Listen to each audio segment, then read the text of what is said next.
Flam Man, it was all a sham by the Flim Flam Man. Sells invisible clothes, laying down the heavy, selling pink bridges. Hook, line, and sinker, the Flim Flam Man sells many things.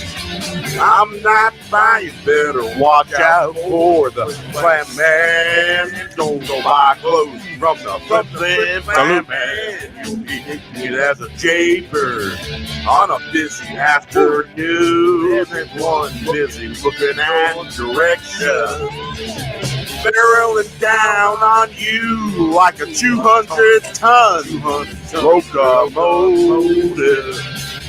The Flim Flam Man, it was all a scam by the Flim Flam Man. Selling little clothes, laying down the heavy, selling pink bridges, hook, line, and sinker. Hook, line, and sinker. The Flim Flam Man sells many things I'm not buying. Better watch out for the Flim Flam Man. Don't buy clothes from the Flim Flam Man. You'll be naked as a jaybird on a busy afternoon. Everyone's looking in your direction, barreling down on you, a 200-ton locomotive. The Flim Flam Man was all a scam by the Flim Flam Man. Sells visible clothes, laying down the heavy, selling pink bridges. Hook, line, and sinker, the Flim Flam Man sells many things I'm not buying. Better watch out for the Flim Flam Man.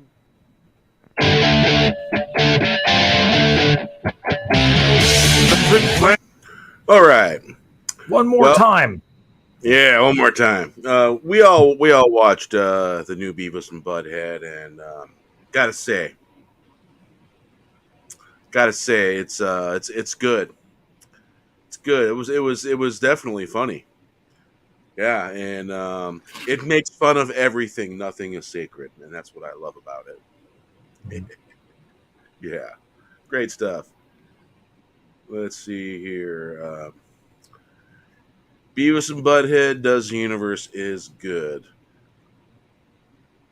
I'm trying to figure out how to get A, B options and all that stuff. Well, I need another watch of it because, I had a movie in my head, and that's maybe a bad thing to do when you're going into a movie.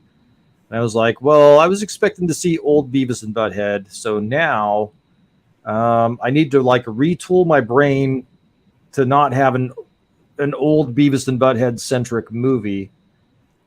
But yeah, watching it with you guys was a lot more entertaining than it was watching it on my own. I'll say that.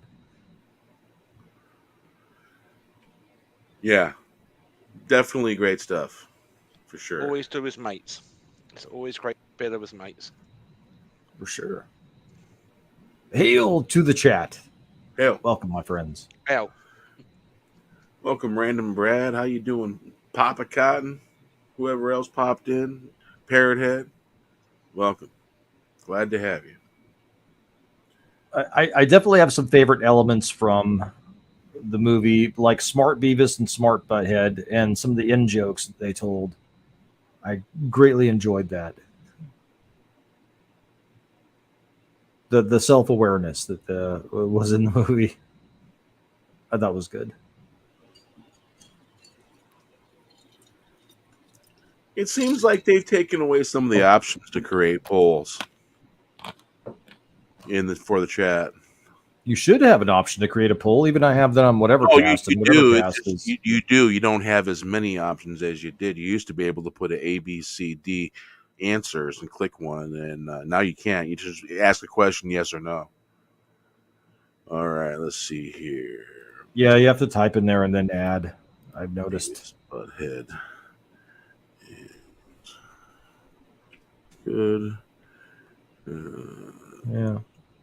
The internet is trying to unperson me. I'm greatly offended. Shift. There you go. All but right. You can't, because I am a person. So fuck off.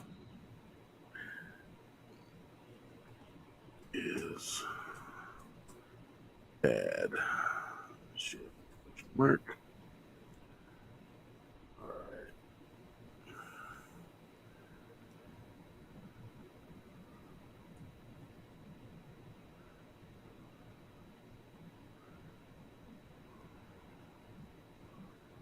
I only have happy faces. That's what I have. Yeah.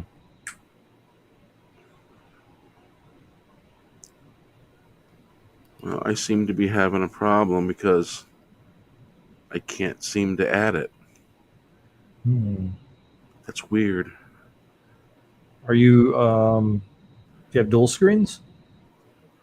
No, it's just I'm on the main page here for the chat. I'm trying to put in the poll, but once I get there, it's like I can't do nothing. That's weird. It won't let me add it. And can you guys see the poll out there? Because for some reason it won't let me add it. I don't see a poll. No. Nope, it won't let me do it No, for don't see one some either. reason. Jeez.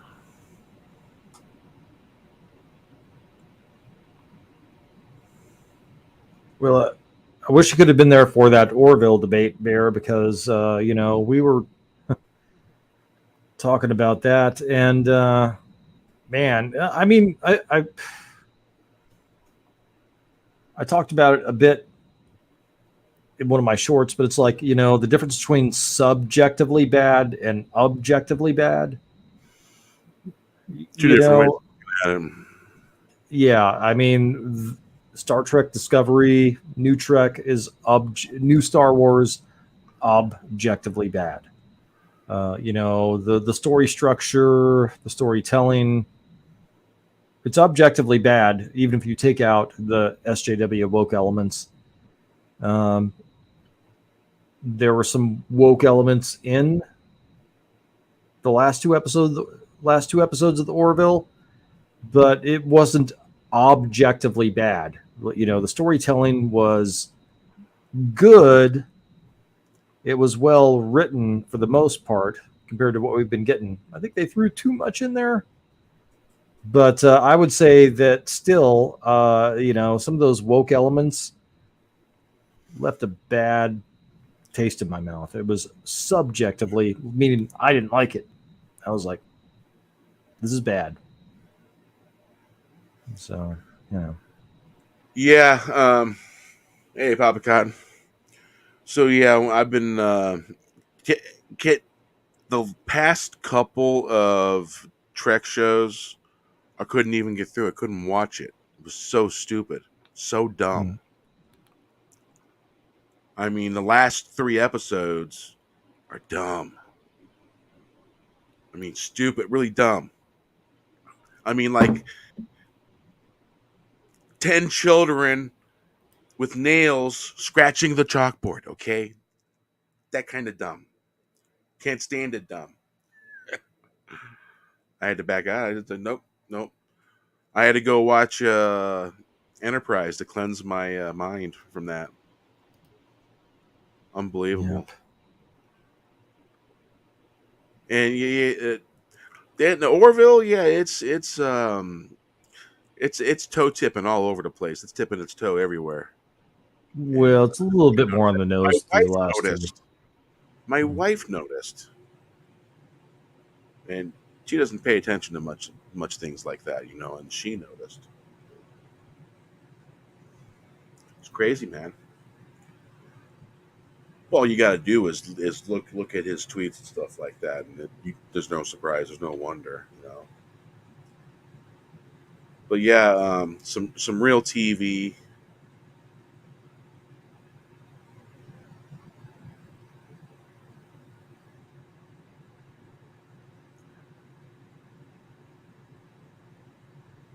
Yeah, yeah.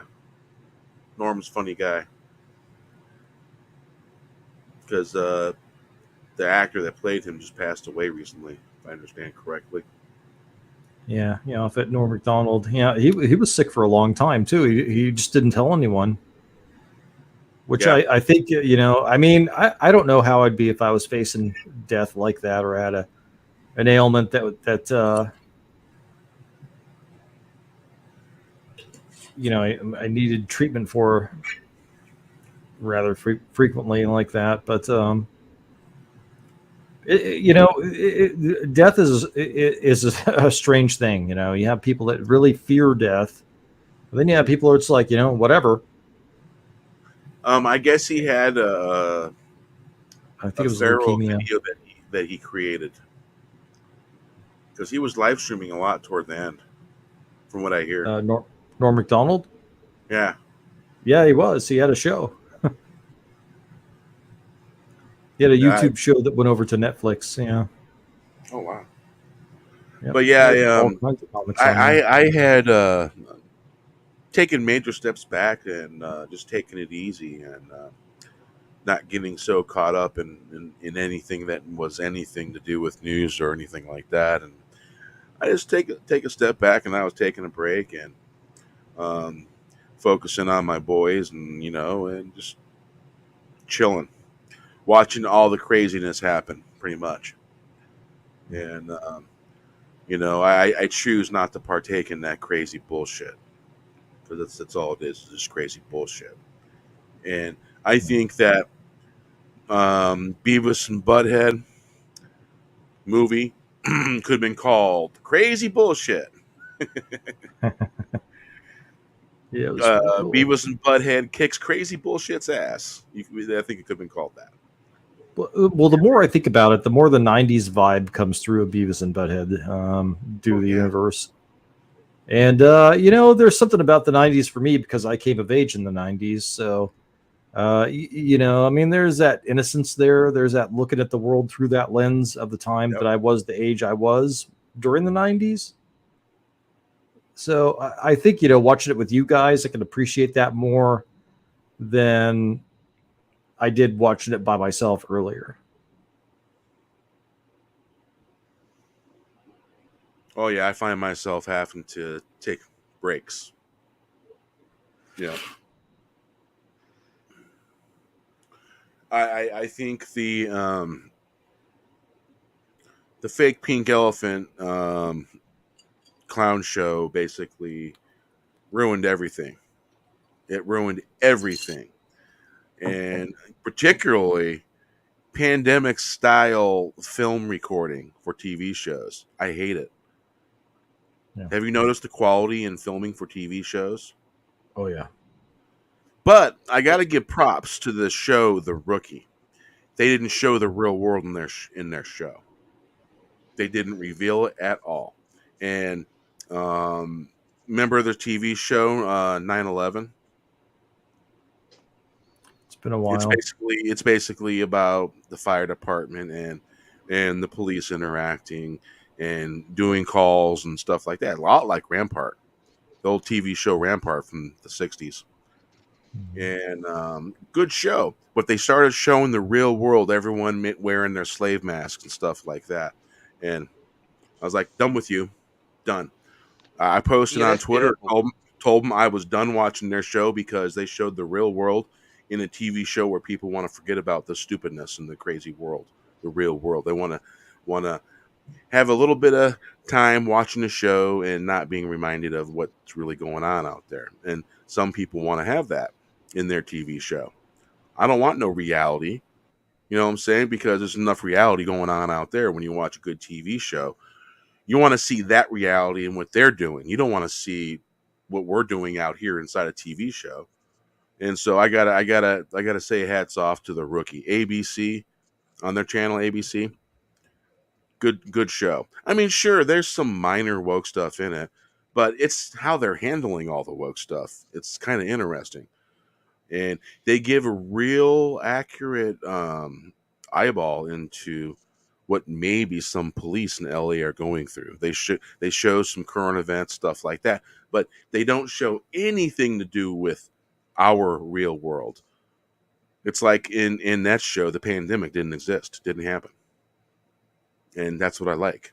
Don't bring that shit into our TV shows because we don't want to fucking see it. Period. Yeah, yeah. I'll give a bad review and won't spend money for watching a reality that we already know in this one here. We don't need to pay money to see the reality reflected. Fuck all that.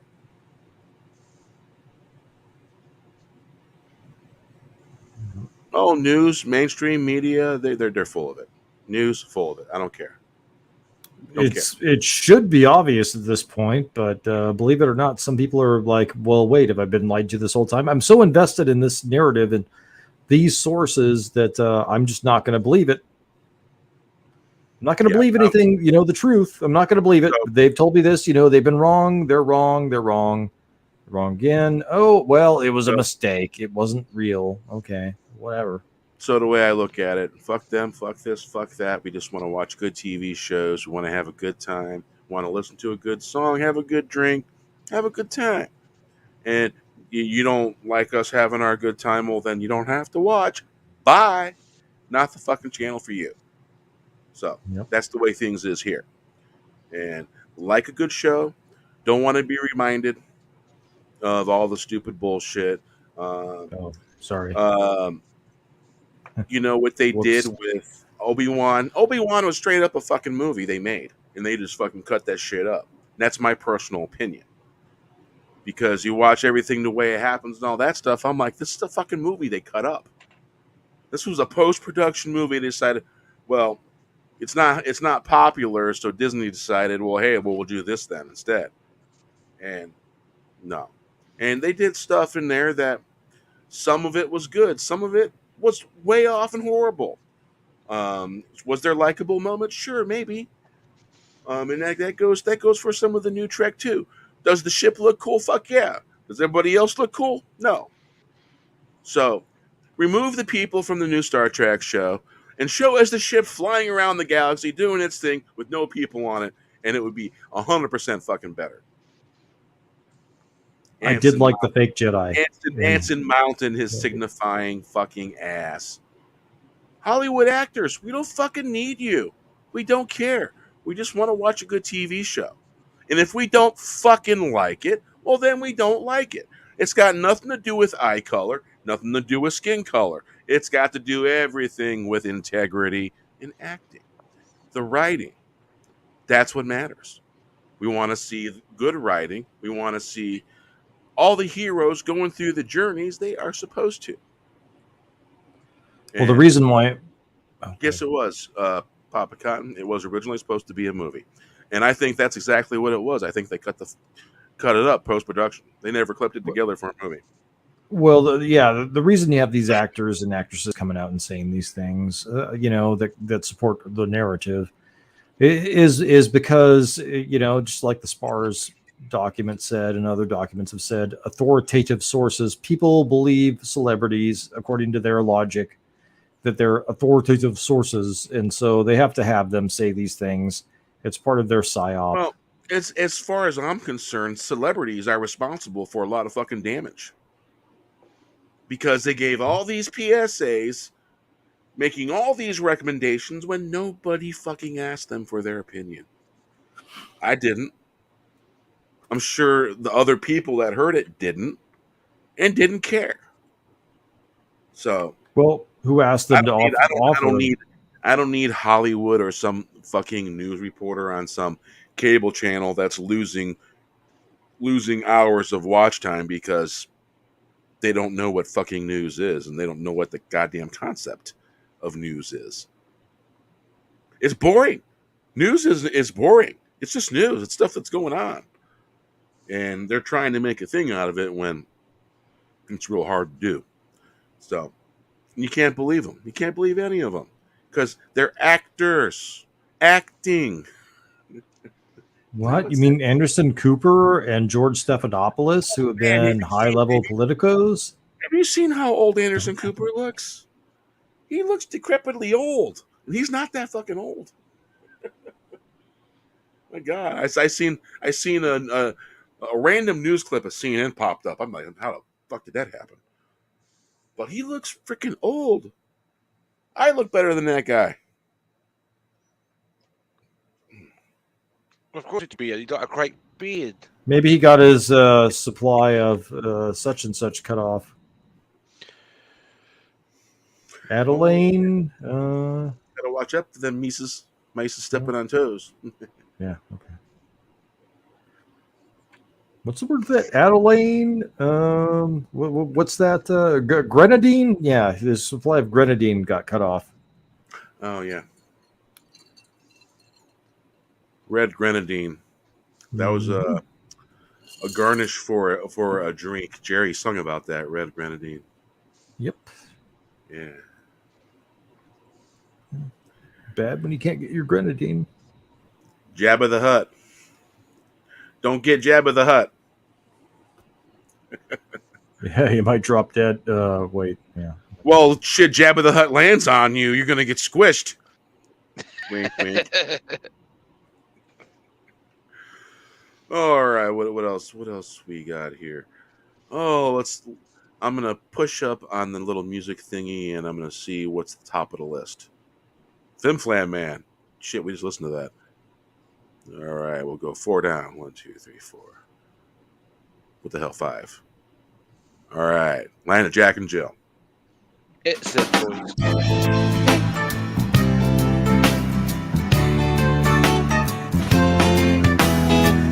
Walking up the hill, walking down the hill in the land of Jack and Jill. They took a pill and ran into a mad rabbit. In the land of madness, watch out for the signs along the way. In the land of Jack and Jill, we get our thrills, feeling the sound, laying it down. In the land of Jack and Jill, walking up the hill, walking down the hill. In the land of Jack and Jill, they took a pill and ran into a mad rabbit. In the land of madness, watch out for signs along the way. In the land of Jack and Jill,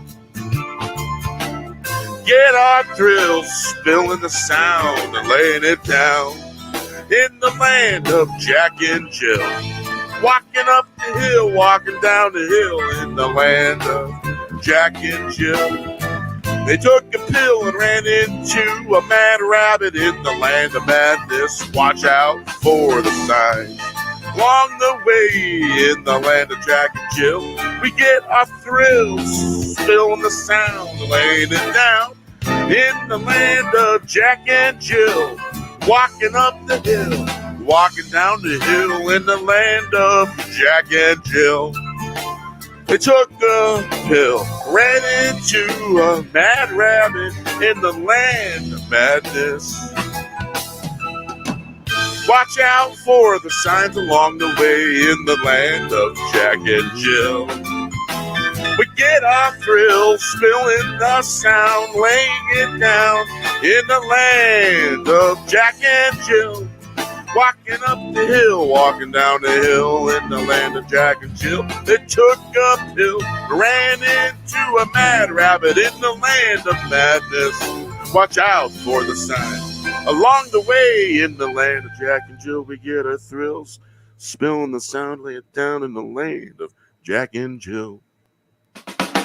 All right, Land of Jack and Jill. A great song. Indeed, indeed. I I really gotta like get that my one. mic closer. There we go. Watch out for the beard beer. The Nintendo in the microphone. Yeah, don't get it caught in a roller. You know, there was a Three Stooges movie made in, I think it was 2012. Yes. And it was actually good. It's like, how the hell did I miss something like that? Love Three Stooges. And the guys portraying the Stooges were pretty good. I was impressed. For sure. They weren't bad at all from what I can remember. And not bad. I was pretty surprised. Pretty surprised. Let's see. All right. Whoops. Back in Studio C here. My green screen is too big for this room. I need to figure something out. Is it?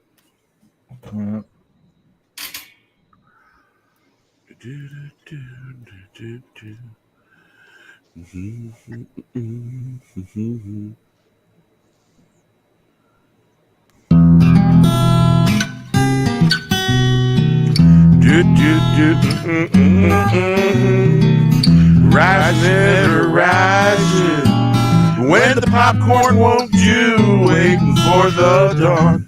Show that early night I heard the howl of the sweet morning sounds. Waterbirds fly, rising up to meet the early light. So many looking for that bird. The light guiding us home, looking for the homeland like a fountain, pouring out love of the sweet morning sound, like sweet morning birds singing, mountain birds singing, rising ever rising. When the popcorn won't do, waiting for the dawn, show that early light. I heard that howl of the sweet morning sound. Waterbirds flying, rising up to meet the early light. So many looking for that burst of light, guiding us home, looking for the homeland. Like a fountain pouring out love of the sweet morning sounds, like a sweet morning bird singing, mountain bird singing, rising ever rising when the popcorn won't do, waiting for the dawn.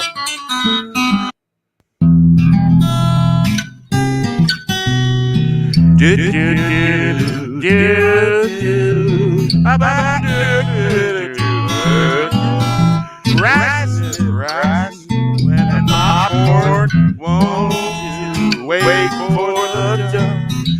Show that early light. I heard the howl, sweet morning sound.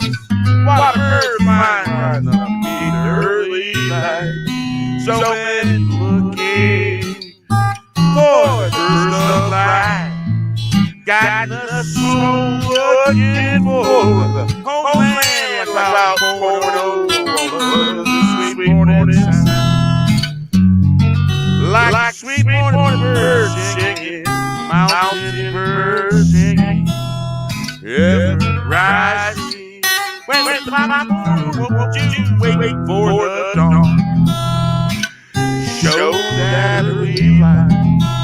I heard the howl of the sweet morning sounds. Waterbirds flying, rising up to meet the early light.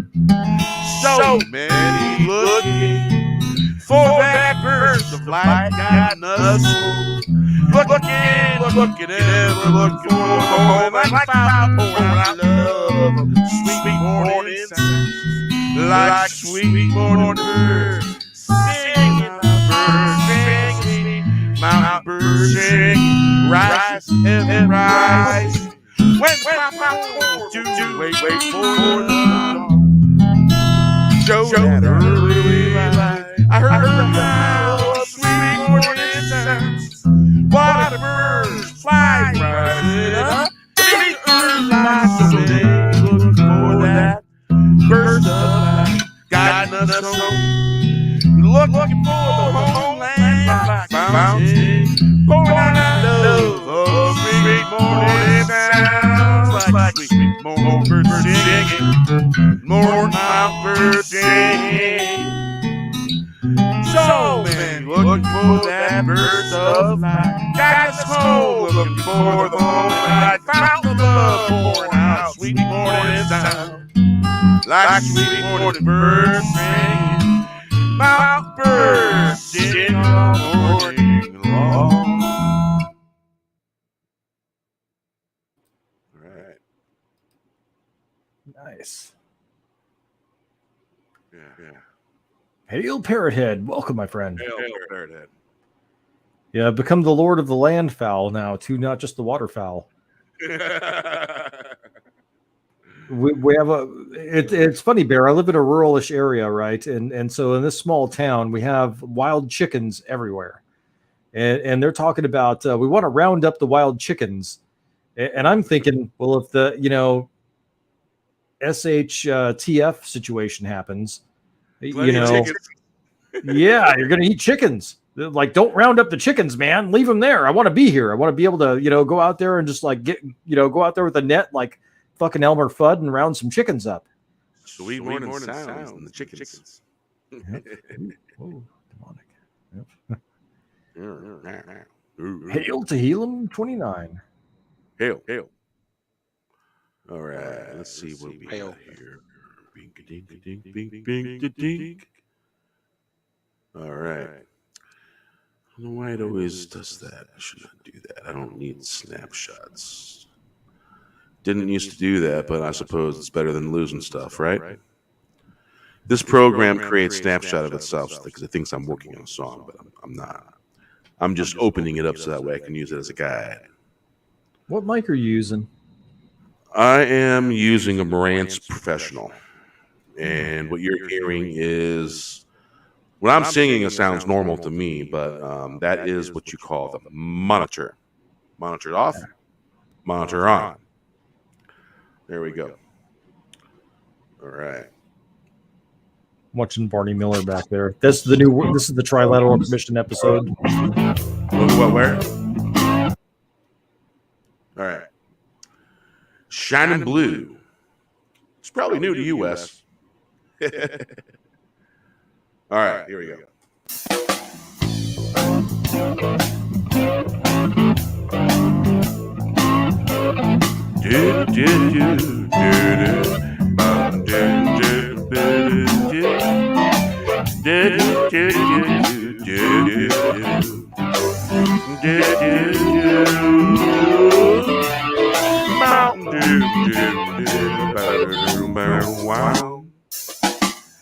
There's a moon rising, shining blue and silver, like fuzzy balls, slowly turning in the sky.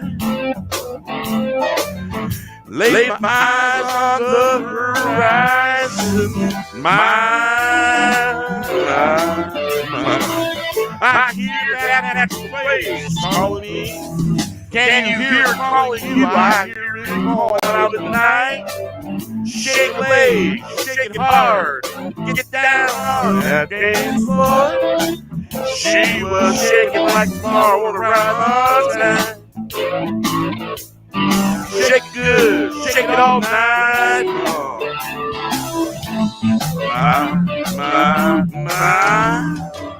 There's a moonrise shining blue and silver like a ball, blowing and turning in the sky. Lay my eyes on the horizon, I hear that voice calling me. Can you hear calling live here all out in the middle of the night? Shake a leg, shake it hard, get down on that dance floor. She was shaking like tomorrow on the ride my time. Shake it good, shake it all night long. Shake it good. There's a moonrise shining blue and silver like a fuzzy ball. Go turn in the sky. Leave my eyes on the horizon.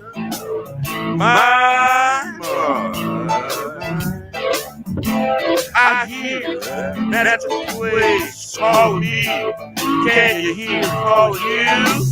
I hear it calling out in the night. Shake a leg, shake it hard, get down on that dance floor. She was shaking like tomorrow on the ride on time. Shake it good, shake it right, shake it all night long. Baby was shaking everything she had. There's a moonrise shining blue and silver like fuzzy balls, blowing and turning in the sky.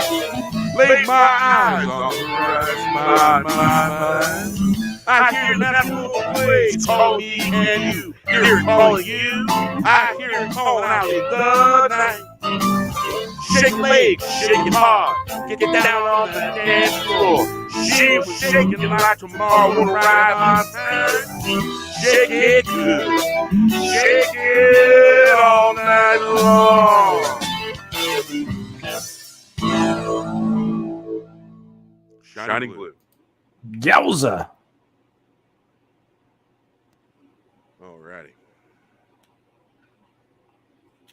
All right, got my little bit of adrenaline going there. Okay. So, how is everyone doing? Tonight we watched Beavis and Butthead do the universe. And boy, did they ever do it. Mm-hmm. It was funny. They did it all night long, just like the song said. Yeah. Man, autocorrect gets me all the time. Only on mobile, though. Makes me look like a psycho. All Like right. psycho or misspeller. Because the touch, the touch screens, ever since they came out with those phones, it's like I feel like I'm hitting this button, but I'm hitting that button. I don't know. You still got When there your were brain actual, yeah, when there wired were to actual, yeah, when there were actual buttons, even when they were small, I could like feel my way through the button and figure out which button I needed to press. I could text like a madman with those buttons. Now, if I had to, no. No. Like I shouldn't have to look at my phone to text. That's the whole point. Yeah, you'd have to have hard buttons for that, though, to feel where you're at. Yeah. Bring back the sidekick. The sidekick. Yeah. It's hot. That's what Paris Hilton said anyway. So, yeah, Beavis and Butthead all around. Awesome. Yeah. Gotta say. So, awesome. Yeah, it was very funny, and I enjoyed it much more watching it with you guys than I did on my own. I wanted to see middle-aged Beavis and Butthead, so that was my hang-up. And we only got to see them really for like a second or two. But it's it's clear what he wants to do with them. He wants to bring them into the modern age, and this was part of doing that. I have to check my biases at the door. The story that I had in my head at the door, and I need to watch it, I think, for a third time to really take it in. That's what good art does. There we go. But I did want to see a middle-aged Beavis and Butthead. You kind of showed us a little. A little, yeah. I just, well, I mean, we'll see what happens. But narratively, I thought that,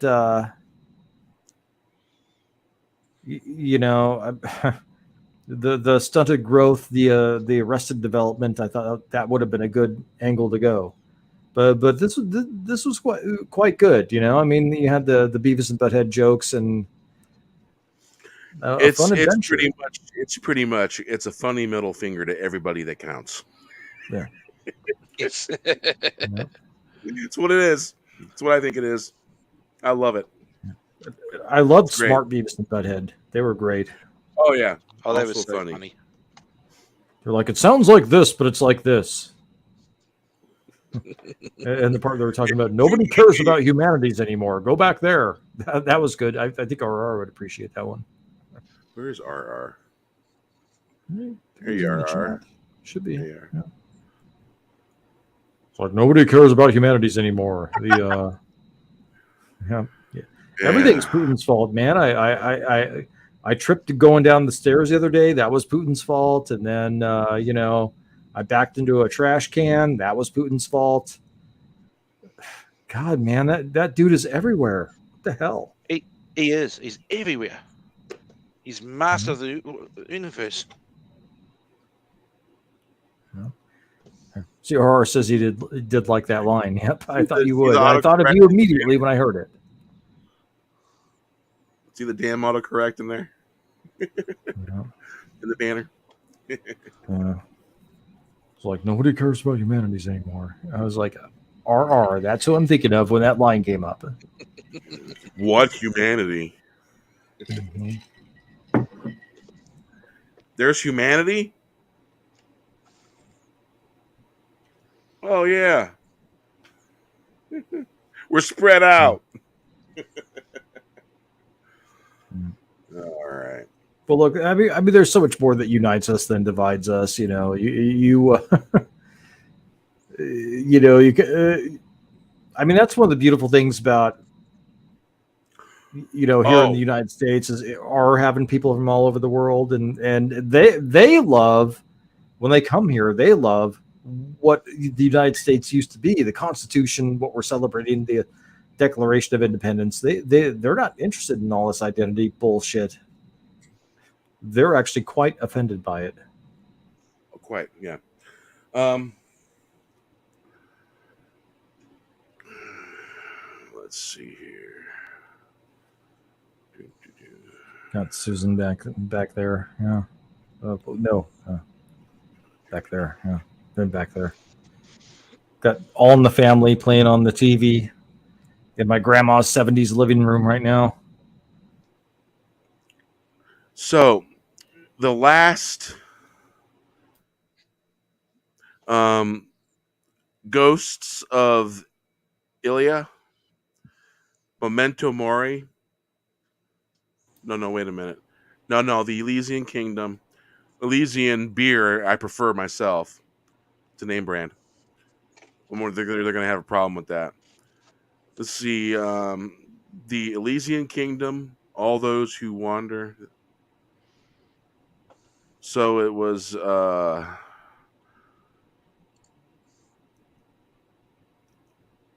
it was Lift Us Where Suffering Cannot Reach, The Serene Squall, the Elysian Kingdom. I had a hard time watching these episodes. It's like it was insane. And so, just for shits and giggles, season 13 of Doctor Who, I went and watched it. And if you can ignore the Doctor, it was actually fucking good compared to Star Trek. Some of the storylines, and if it wasn't for this actress currently playing the Doctor, if they had an actual actor in there that could actually act and portray it and without no signifying allegories and stuff like that, it was a little bit better than Star Trek. I guess that means Star Trek was really, really, really bad because Doctor Who sucks. You know what I'm saying? Yes, on both counts, I think. If it's Yeah. better than Star Trek, it means Star Trek really, really sucks because Doctor Well, Who sucks. I mean that. God damn it! That even goes back to our Orville debate. Yeah. It's like, yeah, they're on that lefty position, but it's more well written. Oh my god, I'm getting mad, but I'm Remember, also they got getting. remember that it got bought out by Disney, and maybe they have some other masters they have to kiss booty for. Maybe he had to kiss booty and make it this way, or he wouldn't have made it all. Ever think about that? Mhm. Maybe he got told. Maybe all of them are getting told. Who knows? Well, But yeah, I'd be far more successful if I'd kissed a little booty myself, I but mean, I'm not the booty kissing type. Kathleen Kennedy, man, she got to be the most toxic person ever, Mhm. ever, because she's responsible for bringing all the crap in. Bad God, writers. man, it sounds like the worst place to work ever. It really does. You Well, people that know, work there have said as much. They're afraid to say anything and get fired. well, I mean, that's what I'm talking about. I mean, when you work at a place, I mean, you're still a human being. I mean, my God, The guy and that you wore, can't have it. wore the Papa Cotton, the guy that wore the scarf is Tom Baker. That would be the fourth Doctor, I think, Tom Yes, Baker. Yeah. Tom Baker, fourth Doctor. He wore the scarf. One of my favorite Doctors. I watched my dad too. Good stuff. Mm. And Yeah. There's it's a free TV I can't. app that it's on. All Doctor Who is on. BritBox. Oh, not BritBox. It's on. Oh, I forget the name of the app. It's a pretty popular TV app. It has channels. Well, I do think City of Death. Most smart TVs you can install it, and it will like channels. Oh. And they have a Doctor Who channel. It's free. Yeah, nice. Yeah, I think Here's City of the Death. better days, and here's the better days to come. Yeah, Gary T says Pluto TV. Yes. Yes, that's it. Yeah, Thank you. Pluto TV. City That's of it. Death is a masterpiece. I love City of Death. That was the Fourth Doctor when they're in Paris, and the score is amazing. The score in City of Death. Wow. City of Death. Yeah.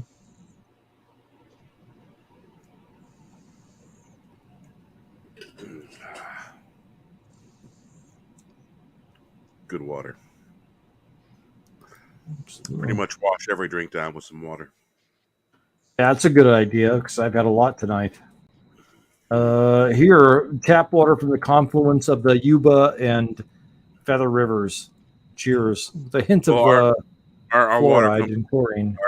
our water comes from the aquifer, and they only chlorinate it. There's no fluoride in our water. People in Washington would have a fit over here as part of the area. Well, I wish we'd have a fit here. Tastes horrible. Really? Well, I thought this water tasted horrible too when I got here. I was like, this tastes like cow farts and cow pie, but I got used to it, so whatever. Cow farts and cow pie. Yeah, it had a real bad odor when I got here. Well, I mean, like, this ain't Sacramento water. Yeah, sounds like well water. The well water I had when I lived out in rural the rural areas was actually very good. It had like a tinge of sweetness to it. It was very good water. Sounds like sweet water then. Some well water, if it's got a sweet taste to it, it's normally a spring. Well, this was right off the river, but it was pretty good. Oh wow! Because normally most artesian springs is considered sweet water. In Washington State, they have lots of them. There's one that runs right across when you're getting from the 101, from the I-5 to the 101 here in Olympia. There's a little tiny trickle always going across the road right there because there's a spring. It's always running. But yeah, we have a artesian mouth head downtown Olympia. You can go get your own water down there. And it says use water at your own risk. They couldn't legally they tried to stop us at first from getting water from there, but existing laws in the Constitution, such like that, and they couldn't do it. And so you can go down there. It's really good water, man. It's tasty water. Comes straight from the aquifer here, and our aquifer is always good and full, and because this year we had abundance of rain and snow in the mountains and abundance of rain. And we haven't had that here in California, that's for sure. Oh, yeah, you'd wish, huh? Yeah. But I was watching a thing earlier about how the current weather system is pushing a lot of the cold, wet down into Washington State, down toward Texas, and then it's going back up. And so all the cold is being pushed down, and then right to the right of that, there's an area suffering below it that's getting nothing but dry because of that weather system. And they say that weather system won't correct itself until a couple of years from now. Sort of like El Nino, weather pattern. Places will suffer drought-wise because of the weather pattern. All right, let's see. I mean, they blame a lot of this on global warming, but my grandparents are even talking about this cycle here in California. It's like you got a 10 to 7 year cycle. It's like wet, dry, normal, wet, dry, normal, and there's nothing that's changed about that. You know, they're like, oh, it's global warming. You know, look out. Oh, fuck you. No idea what you're talking about. Yeah, specifically, they do it in New Zealand as well. They talk about, the rivers taking fire and we getting tornadoes on the west coast of North Island, and climate change, global warming, all that stuff. But no one knows because that information shows on a short period of time. Yeah, exactly. So I got me one of those portable air conditioning units. Can't hear it, can you? It's full blast No. right now. No, I don't hear a thing. Now, Yeah. I've been told that up in, you know, above northern Oregon, you know, most houses up there, they don't have air conditioning. Nope. Yeah, it's very Some houses unusual. have central air installed, but the majority of them don't use it, or it was installed when their heat pump was installed, stuff like that. But yeah, it's people don't use air conditioning up here uh, in Western Washington, and because normally our hottest month is August. Usually, it's usually like 90 to 100 degrees in August normally, and July is just a little milder compared to that. And June is like 70s. I don't think we had. I think the very tail end of June, last couple of days, there was 2 days where it was 90 degrees. Doesn't happen very often. And our place, western side, gets western sun, so the top of the building gets heated up by the sun when the sun goes down. Otherwise, the tree cover in the east, the majority of the building's in shade, and it's kind of neat. But live streaming with the computer on, stuff like that, makes this room really hot. So the air conditioning keeps it cool when it's hot out. Normally, it's 85 degrees in this room when I'm live streaming. Normally, right now it's at 75. It's good. Yeah. Yeah, we've had 105-degree weather the last week, so that's been fun. Yeah. Yeah, there's a lot of bubblers also in Eastern Washington. You know what a bubbler is, right? Hmm. No. Basically, it's a big tank of water where it pulls air through the water. It cools the air. Okay. I didn't know that. You use those in dry climates because air conditioning is based off of evaporating moisture. In most desert places, um, air conditioning doesn't really work too good. Now, I was in Utah. A guy a double row of bubbler, huge, um, about 20 foot long each one.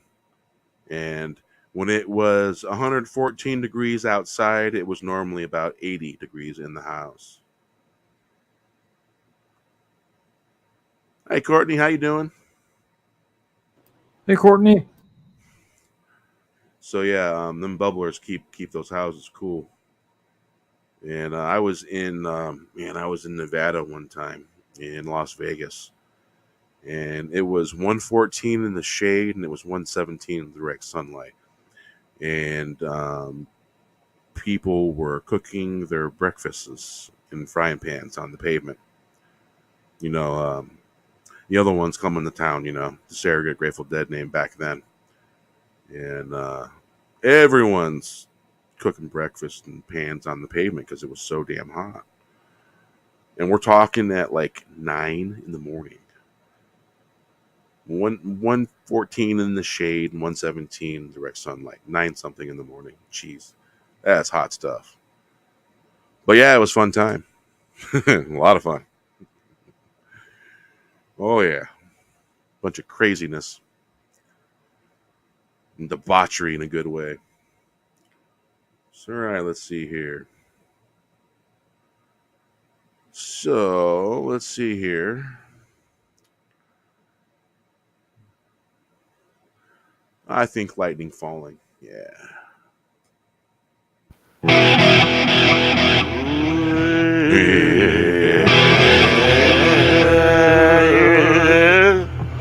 There's lightning falling from the sky. If you can't see, there's lightning falling from the sky. If you can't see, striking bells, ringing and ringing. You're missing the message. Messages being sent lightning of time. Filling the spaces between. Subscribe. Serve the light. Now you know why. Spread darkness, get the lightning. Thunder on its way. We do not kneel. Who do you serve? He's looking down, shaking his head. There's lightning falling from the sky. If you can see, striking bells, pinging and ringing, you're missing the message. Messages being sent. Lightning of time, filling the space between. Serve the light, now you know why. Spread darkness, get the lightning. Thunder on its way, do not kneel. You might be the only one who thinks so. Fall into the light, who do you serve? He's looking down, shaking his head. There's lightning falling. Why? Because we are the Fandom Menace. Hey. From the sky, if you can't see, stringing along, striking bells, pinging and ringing. You're missing the message, messages being sent. Lightning of time, filling the space between. Serve the night, now you know why. Spread for darkness, get the lightning. Thunder on its way. We do not kneel. Here's to that. Calling the light. Who do you serve? He's looking down, shaking his head. There's lightning falling from the sky. See, striking bells, pinging and ringing. You're missing the message. Messages being sent. Lightning of time. Fill in the space between. Serve the light. Now you know why. Spread the darkness against the lightning. Thunder on its way. We do not kneel. Ever. Never.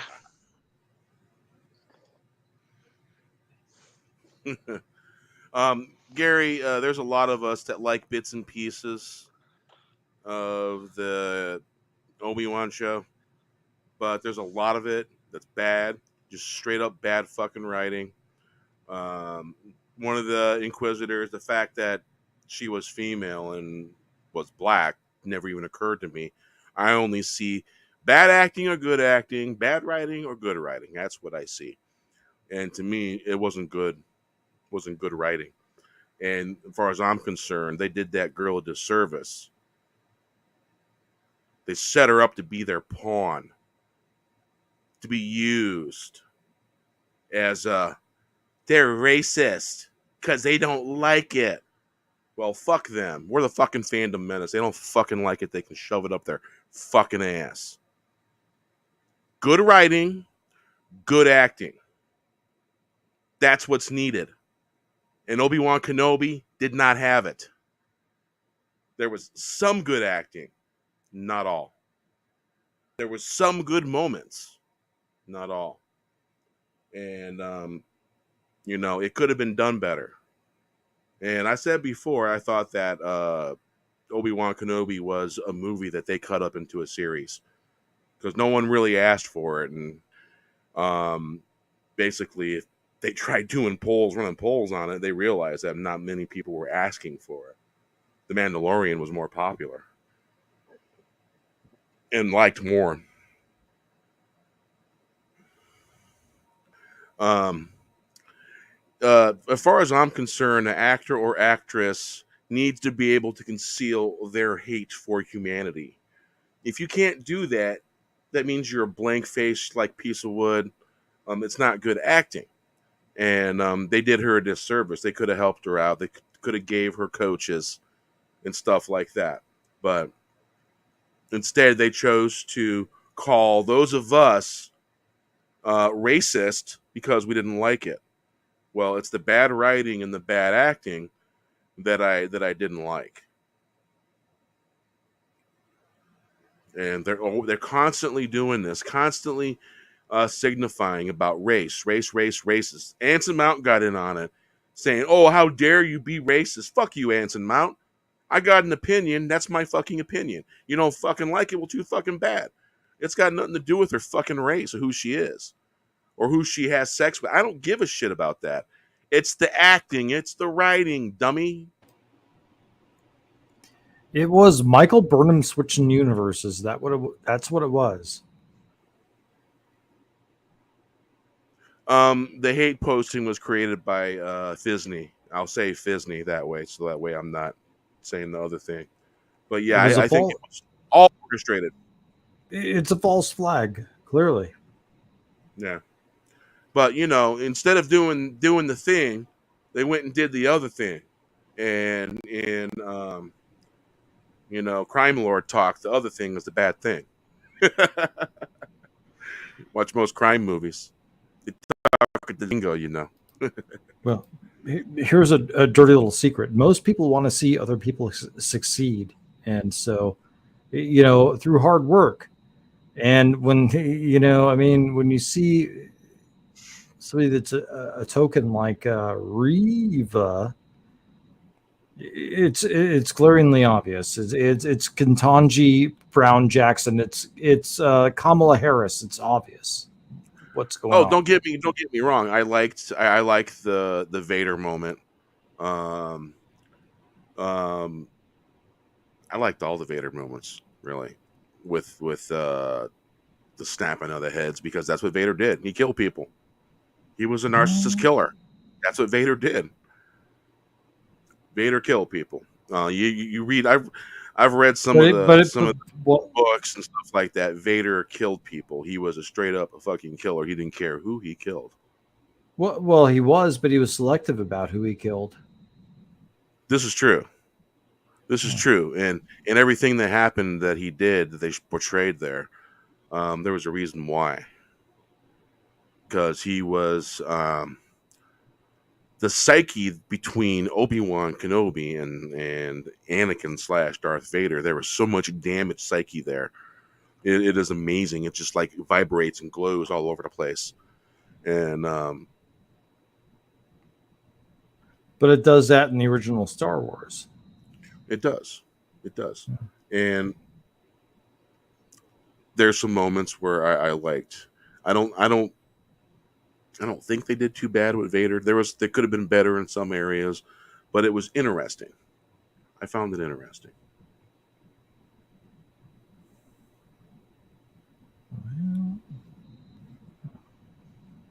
Papa Cotton says, I gotta start nerfing myself a little. I have to be okay with people being happy with things, even if they think it's an abomination. Bottom line, let people be happy.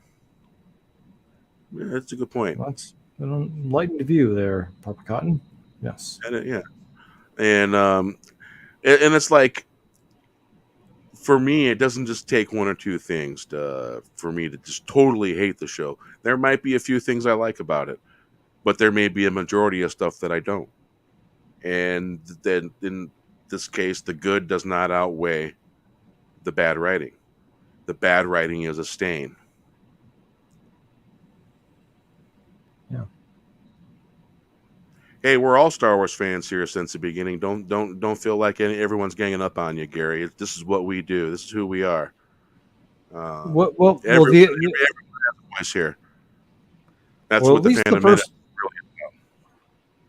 well, at least Star Wars and The Empire Strikes Back, and I'll call A New Hope Star Wars since that's what I know it as. Uh, they had heart. Those movies had heart, and what's lacking is the heart that those movies had in the prequels and in the sequel trilogy. So you got to have heart when you're telling a story. Yes, the heart has to be there. The soul has to be there.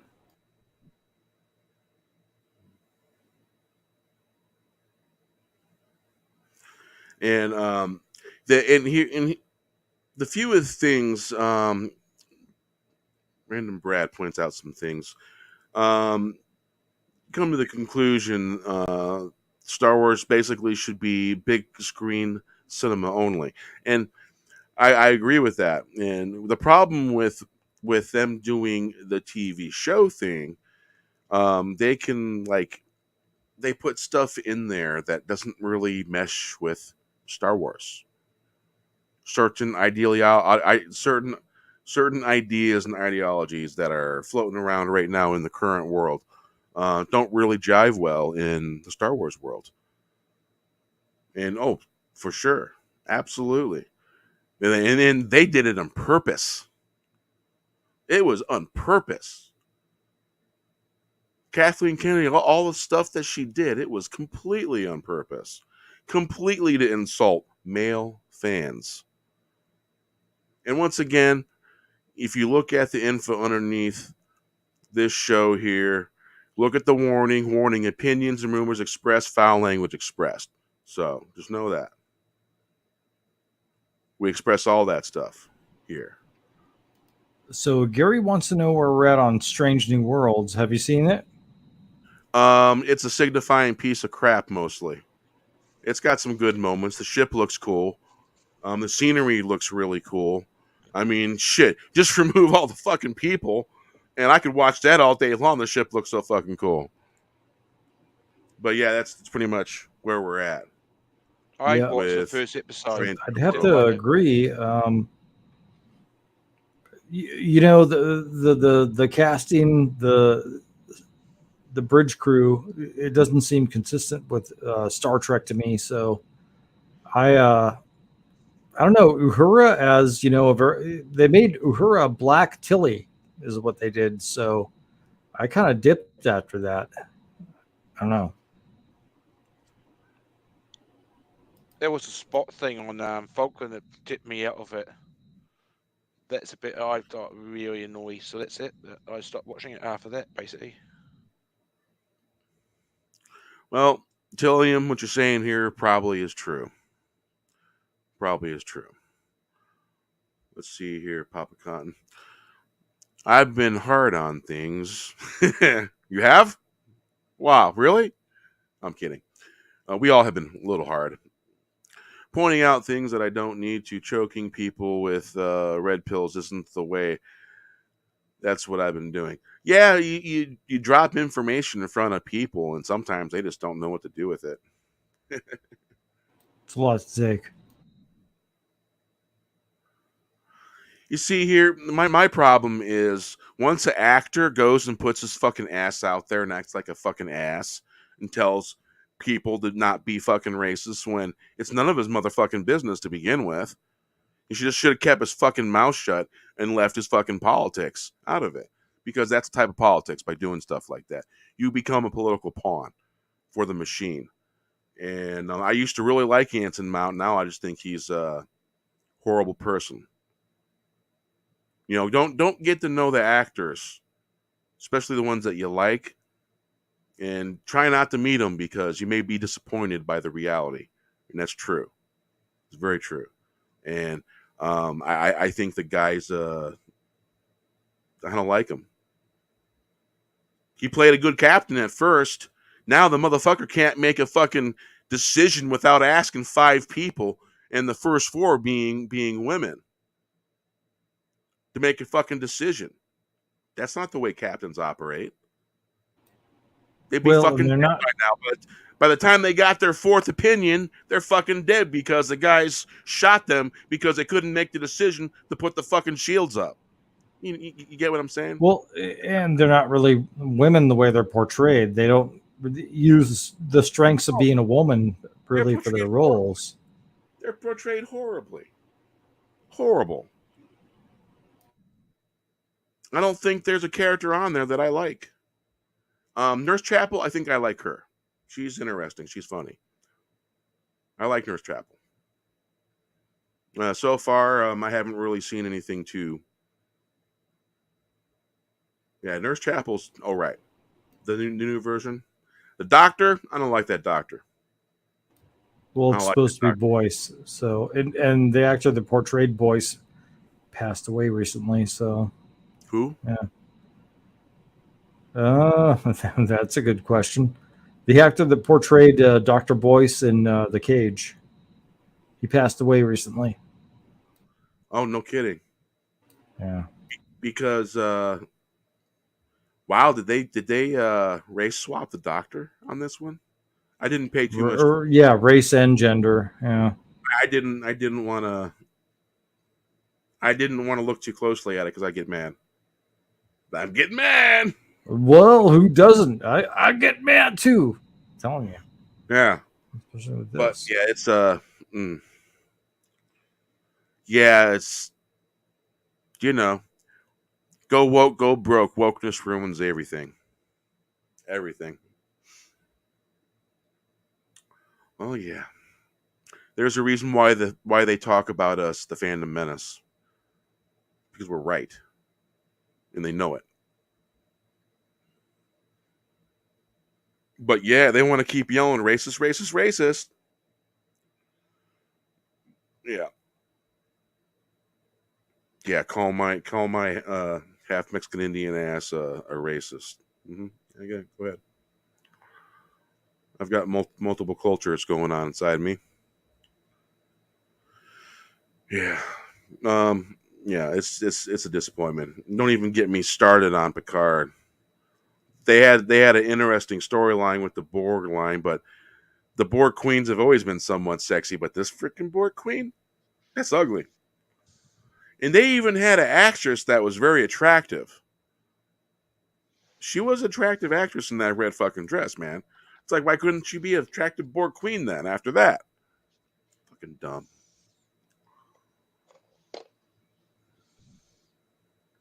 Yeah, they shit the bed really hard Yeah, on they went Picard. stupid. Killed Cupid. Got that right. They did what? They go stupid and kill Cupid. Oh, well. If you don't mind, I'm going to use that. I I'm tell going you to about use. what episode 3 in Picard season 2. It was terrible.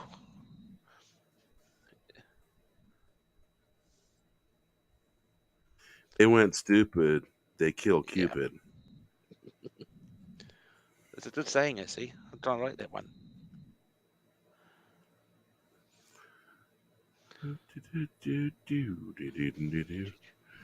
All right.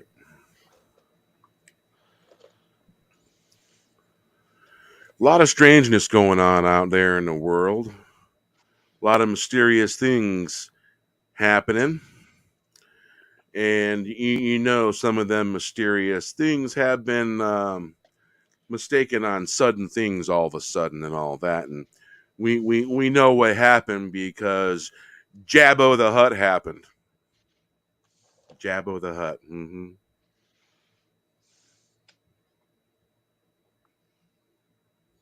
Thank you. That'll end up in a song. It's a good verse.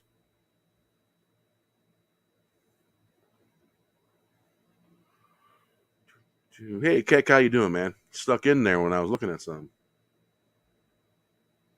So we got Keck RR, Tillium 29, Gary T, Random Brad Creator, whatever cast. And it's Courtney, Fellowship of Oddballs, was in the chat. Who else? Let's see here. Papa Cotton, of course, I already said you. And I believe Parrot Head was also in there. Yeah. All right. Now let's take a look at headlines. We'll go to Cosmic Book News. Matt McGlone. He's tearing stuff up on Twitter. Oh, the Black Adam villain revealed. I thought Black Adam was the villain. Okay. Disney Baymax features transgender period scene.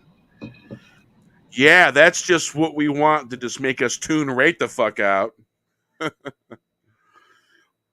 Thor, Love and Thunder cuts Lena Headey, Peter Dinklage, Jeff Goldblum. What? Maybe they had a problem with the wokeness. Who knows? Apple TV Plus coming to San Diego Comic Con. All right. Batman and Superman Battle of the Super Sons trailer brings on Starro. Ooh, Starro. Looks like he's got Patrick on his face with a blue Patrick with an eyeball. Just saying. Ezra Miller accused of harassing women. Say it ain't so. Like we couldn't see this shit coming, right? I am so surprised, Beer. That took me completely from left field. Ooh, Superman and Lois ditches Supergirl Arrowverse. Was never part of it. The Supergirl show is really, really fucking woke. They went out of their way so hard to make her Supergirl suit not sexy. You're like, okay, yeah. That ain't it. Thor, Love and Thunder, a disaster compared to Batman and Robin. Holy shit, Batman and Robin's going to be way better than that shit. Wow. All right. Fans reject the Umbrella Academy Season 3 on Netflix. Who didn't fucking know that was going to happen? Come on. Come on. You throw this shit in fucking normies' faces, they're not going to fucking flow with it. They're going to be like, whoa, wait a minute. Quantum Leap reboot reveals extended plot.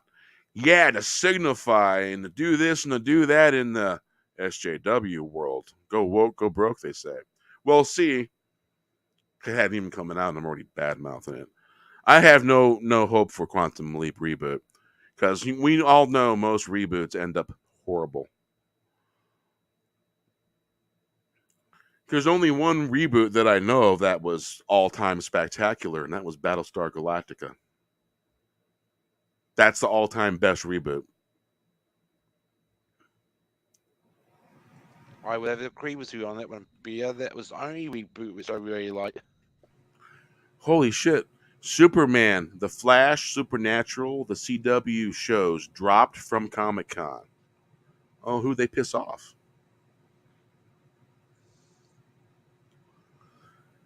Oh, man.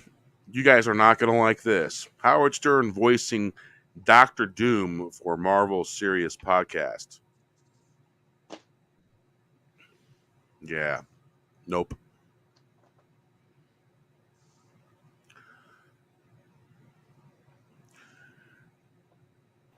Yeah, Howard Stern kind of went a little woke himself, didn't he? Oh, man. With big flashing red, blue, and green neon lights.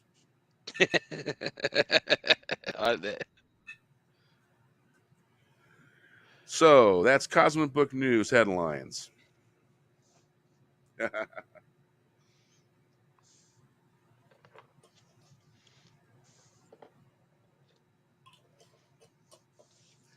Hey, when news first broke of Takawati making that movie, I made a video on it. I said everything that they were gonna fucking do, and guess what? They're doing it. Yeah.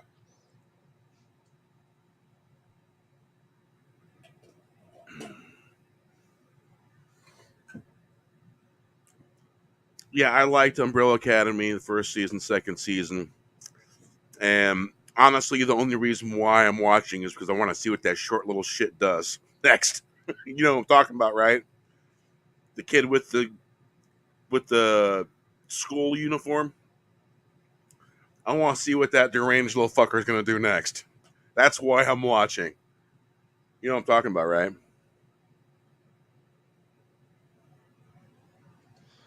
He is the smart one. No. I don't. Yeah, that What? one. Yeah.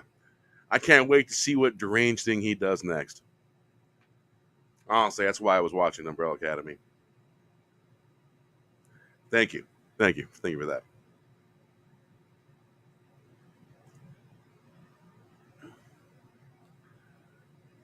But maybe he was always acting. Maybe. Hard to say.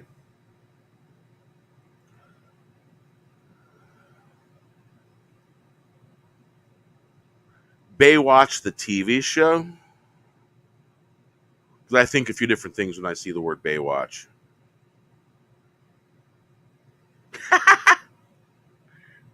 It's probably true. Broke a lot of people. When in actuality, they just fucking broke themselves. Bunch of fucking, what's his... Turncoats? Hypocrites? Yeah. Gina Carano's new movie looks sick as fuck. Horrible title, but the trailer looks great. Not gonna lie. Yeah, I'm looking forward to seeing it. Indeed. Okay. All right.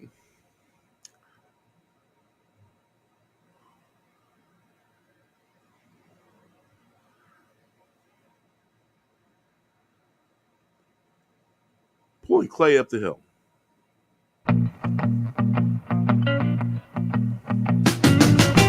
Wagon pulling clay up the hill. Watch out for the cold in the heart of the land. In the heart of the land. And they awoke deep down. Growling sound pouring up from the ground. In the heart of the land. Everyone travels there. Man, I tell you, I'm going there. Wagons pulling clay up the hill. Watch out for the cold in the heart of the land. We spoke and they awoke. Deep down a growling sound pouring up from the ground. In the heart of the land, everyone travels there. Man, I tell you, I'm going there. Wagons pulling clay up the hill. Watch out for the cold in the heart of the land.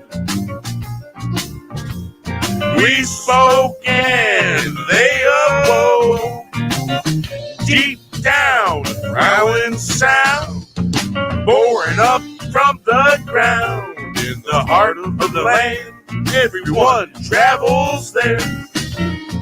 Man, I tell you, I'm going there. Wagons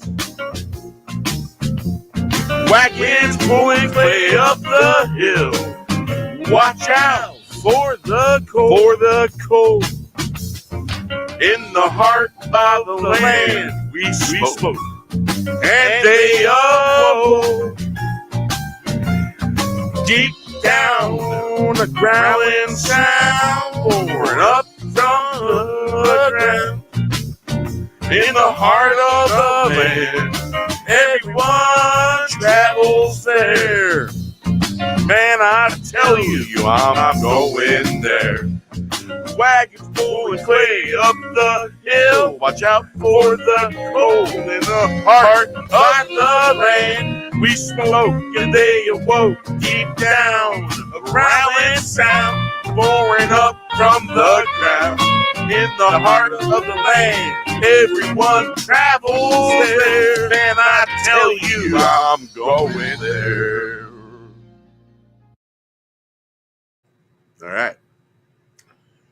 Little pause for the music cause. All right. So let's see here. Keck says, looking forward to the Baywatch reboot starring Melissa McCarthy and Kathy Griffin. Yeah. Whoa, what happened there? Whoops. Woo, yeah.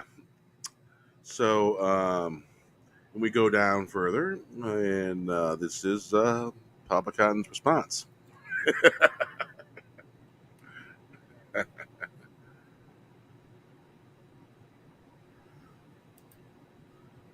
Yeah, I've watched the first 2 episodes of 1883. Like it. I'm looking forward to finishing it up. Yeah. And believe it or not, the season 2 storyline for Doctor Who is interesting. There's some baddies I never heard of before in there. And I'm just curious what's going to happen with it. Because I got a feeling they're getting ready to kill this doctor off. And I thought I've heard like news as to that fact. Everything's changing, and I really hope so. So I want to catch the regeneration. You know, when that Doctor version of Doctor Who is gone, and becomes something else. Yeah, and get rid of that weird ass looking sex toy sonic screwdriver. Get back to a standard. Yeah, it was kind of weird. Yeah, it turns and spins and stuff like that. I'm like, that's a weird. Like, Oh, it she's looked like a something stimulator, maybe. she's obviously from the dark side because she has a curved hilt.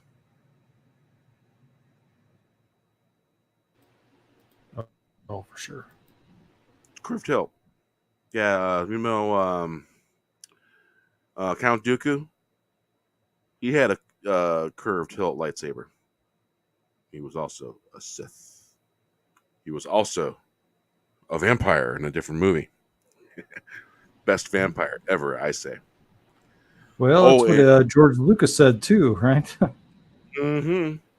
And I caught an interview of him talking about the occult, and he goes, "You have no idea. You would not even ever want to know." Real sinister sounding. He was just letting them know it's like I'm fully knowledgeable, and he giving them the impression that that's the big dark scary. You don't want to go there. It's the impression I got.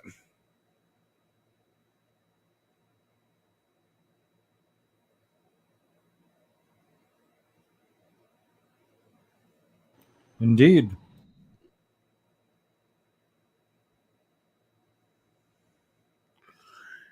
Yeah, good westerns are.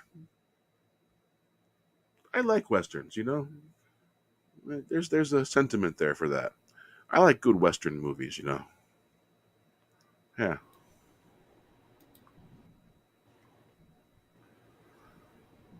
So let's see here. What else we got going here on bounding in the comics? Let's see what the movie section's talking about.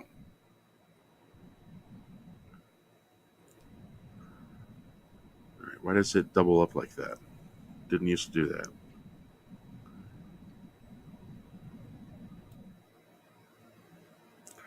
Oh, I see John Voight's being active. Of course, that's a subject for another channel.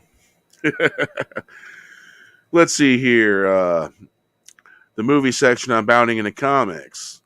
Sega seeking to produce live-action adaptations of Atlas games, including Persona series. Does that sound familiar to anybody? Doesn't really say much. Not to me. Sonic is one of the games. So Sega's seeking to expand a lot of the other character that Sega created, other popular characters. What platform did the original Tomb Raider come out on? It wasn't a very I big game. think that It was was real PlayStation. basic. No, before that. There was a Tomb Raider game out before that in one of the cartridge Well, I games. mean, it was big for its time. Yeah, that particular game was popular, but the very original I think the game. original was on PlayStation, right? No, but there was a cartridge game. That was still PlayStation, right? Eidos? PlayStation didn't exist until they created the disc. Was there? Spinning disc, yeah. You had before PlayStation, you had Atari, you had Sega, Coleco, ColecoVision. What's the other one? There's another one. Not in television. That's older. Super Nintendo. There you go. Yeah, that platform. They were all cartridge games.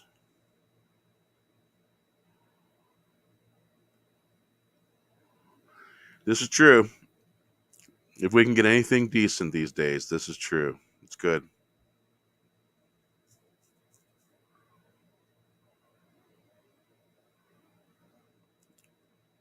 Open Range. I haven't seen that yet. I'm gonna have to check that out. I've heard good things. Altered. See, I barely remember the Altered Beast game. There was a Deep Space Nine game on Sega. Game was kind of hard, actually.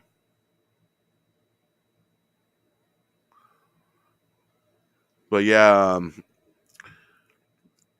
basically there was the Atari 2600 and NES.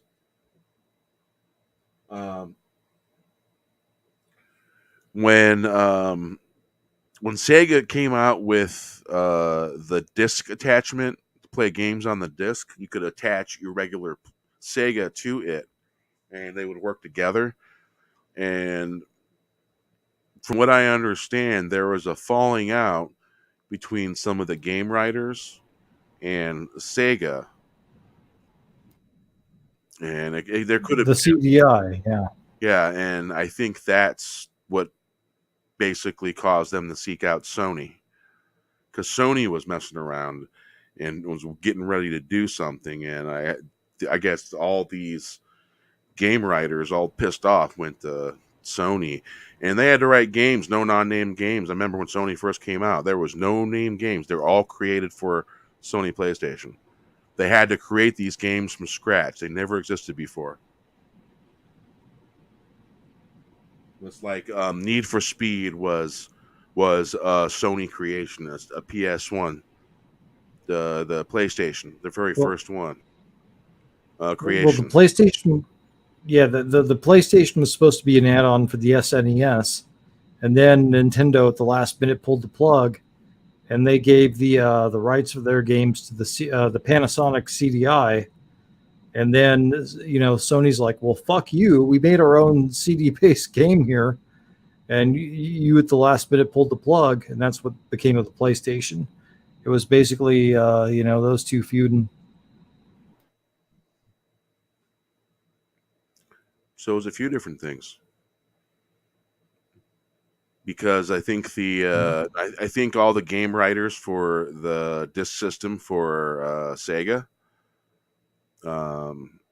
when it basically didn't really become anything, I think a lot of folks were just like, well, what the hell? And I think a lot of them ended up working for Sony after that, because it was a kind of a flop and a failure, because when it came out, there wasn't enough games to make it lucrative. and it was an expensive add-on because I had one, and yeah, everyone just kind of went back to cartridges until a disc game came out, and that was the first PlayStation. And then the Nintendo Cube was also a disc, only it took a little mini disc.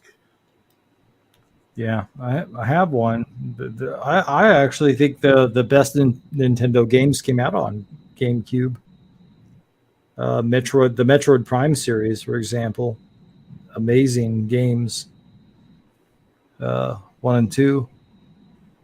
I actually like 2 more than 1, but that's a very controversial opinion. Ah. I've had a couple different PS4s, and basically the first one, my kids pretty much kind of ruined that one, and that was a collector's edition Call of Duty World War II version. So now I got that one put up. I'm gonna have to take it in, have it repaired, and because I got a replacement for Joshua's birthday and / Christmas gift. Got him another a standard black PS4, and then I picked myself up a PS4 Pro. They were really freaking hard to find.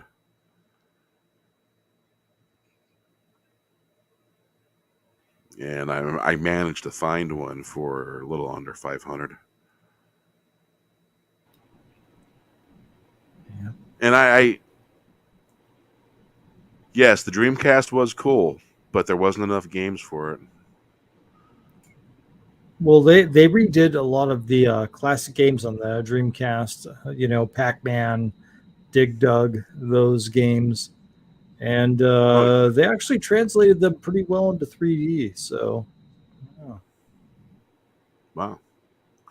Yeah. Yeah, I can't remember the game that I played. There was only like 2 games available when I got the Dreamcast, and I can't remember what the hell it was.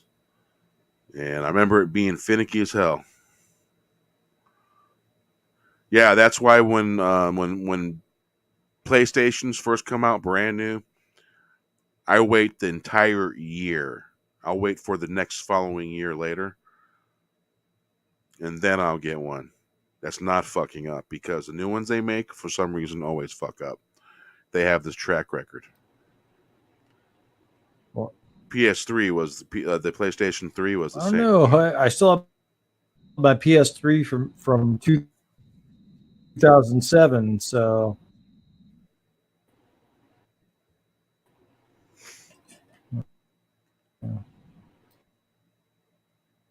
Yeah, the Dreamcast was cool when I can get it to work. This Xbox is cool is too. bringing it. Yeah, Love and Thunder Xbox, calling it the Thunderbox. What? No way.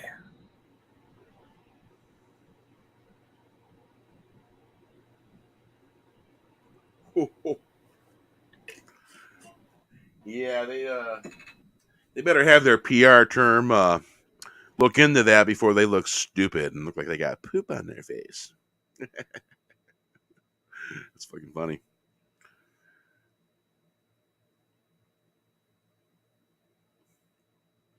Yeah, I think I only had 2 games.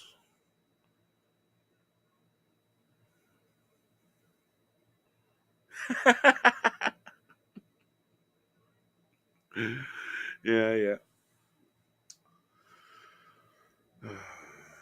Let's see here. All right, let's play a tune real quick.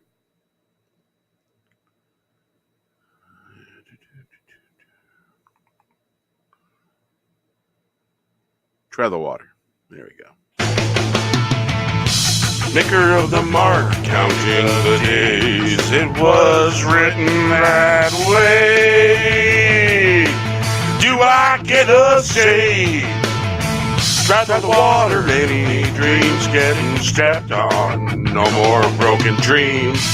great destination. Shine on, don't forget the journey. It's not the mountain, it's the destination. For you standing, what sets you off? Don't be stepping on toes. If you can, you better call Quinn, and you better do it fast. Maker of the mark, counting the days. It was written that way. Do I get a say? Try the water. Many dreams get stepped on. No more broken dreams. Great destination. Shine on. Don't forget, the journey's not the mountain. It's the destination. Standing. What sets you off? Don't be stepping on toes if you can. You better call Quinn and you better do it fast. Master of the mark, counting the days. It was written that way. Do I get a say? Try the water. Many dreams getting stepped on. No more broken dreams. Great destination shine. Don't forget the journey is not the mountain. It's the destination. Freestanding, what sets you off? Don't be stepping on toes. If you can, you better call Quinn, and you better do it fast. Picker of the mark, counting the days. It was written that way. Do I get a say? Dry as water, many dreams getting stepped on. No more broken dreams. No more destinations shine on. Don't forget the journey is not the mountain, it's a destination. Freestanding, what sets you off? Don't be stepping on toes. If you can, you better call Quinn, and you better do it fast. Maker of the mark, counting the days. It was written that way. Do I get a say? Try the water, many dreams getting stepped on. No more broken dreams. Great destination, shine on. Don't forget the journey is not the mountain. It's the destination. What sets you off? Don't be stepping on toes if you can. You better call Quinn, and you better do it fast. Maker of the mark, counting the days. It was written that way. Do I get a say? Try the water. Many dreams getting stepped on. No more broken dreams. Great destinations. Shine on. Don't forget the journey is not the mountain. It's the destination. Yep. That's right. Oh yeah. I remember when that happened with the Xbox. Oh yeah. I want to say the PS3 had something similar.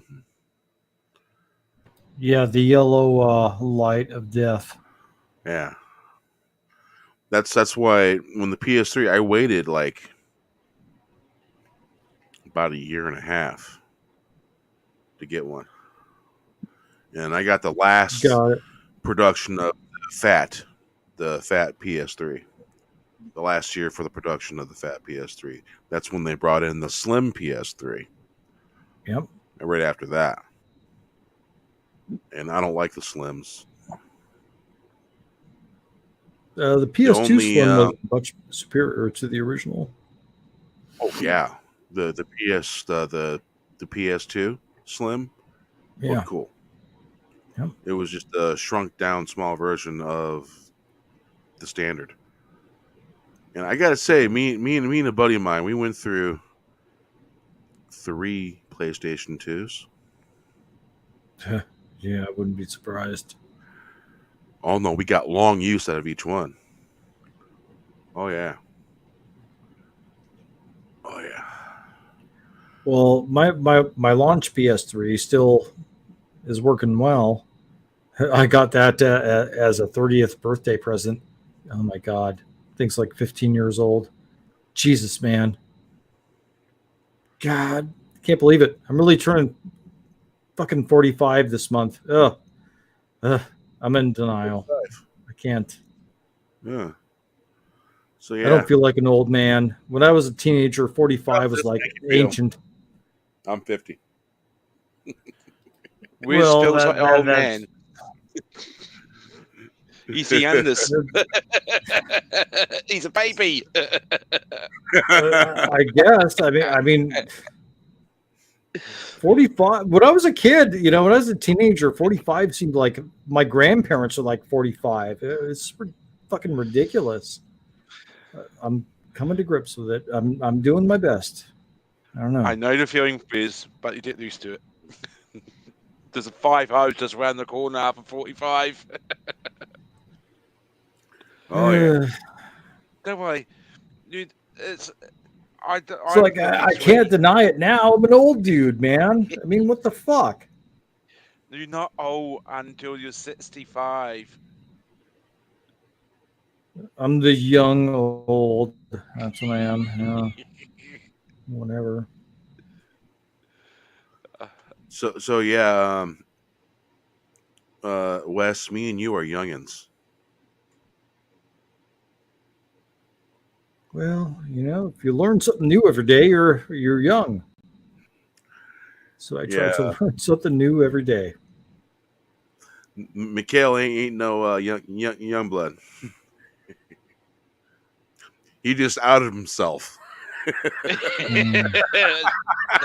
You said I was 45. I mean, fuck.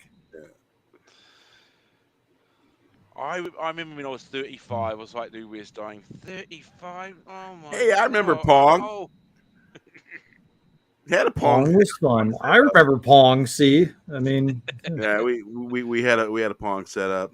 Battle I Tanks know was that better one. though. Had an Odyssey. Mhm. It was made by Magnavox, apparently. Kick Ass Pete was like a generic version of Donkey Kong. Yeah, that was their answer. Yep. Antiquated video game systems, man. In the Battle Galaxy. Tanks, man. Battle Tanks. Battle Tanks fun. Battle Tanks fun. Yeah, it was. And the Tron games were fun too. Oh, I remember those. Yeah. Yeah. Oh, yeah, they were fun. The graphics were top of the line at that stage. Do you remember the tank came? You did turn or shot round corners? Let's see. Hmm? Excuse me. Yeah, Well, Pong did come as its own console. yeah, it was fun. And the fucking dial on the side. Yep. Where'd you go? Where'd you go? I have more whiskey. I'm getting depressed now.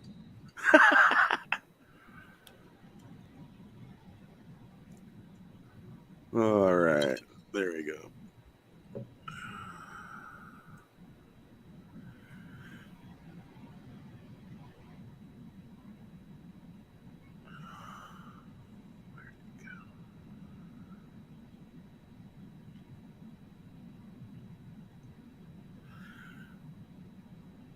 This is the article of the hour. Put that down there. I'm going to have to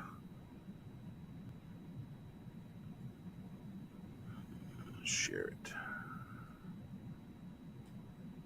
All right. Check it out. Salon. Let's all stop ignoring the fandom menace. It's real and it's winning. It's been over for a while now, but whatever. Phantom Menace is still strong as far as I'm concerned. We don't need a whole bunch of people. We just need enough. I like to think the way things are. Just fine. One of the First highly public instances of Miss Marvel trolling. Of course, here we go. Let's blame some fans again. Let's all group them into this one lump of fans. Let's do that, castigate them and stuff. So yeah, this is what kind of article this is. So yeah, it's them basically bad. You bad. You're racist. This is typical shit. I'm sure. I'm sure it is. And they're gonna pick on and pick up everything that everyone ever said about these particular characters in movies that were not written very well at all. And the acting wouldn't in most cases. You know, I mean, it is what it is, and you know, if they can't handle being criticized because that's the business they're in. An actor acts, a writer writes. Stop acting badly and stop writing badly. Write some good stories. If you can't hack it, maybe it's time to get out of the business. So that way, Yep. someone that can write and does have talent can do something.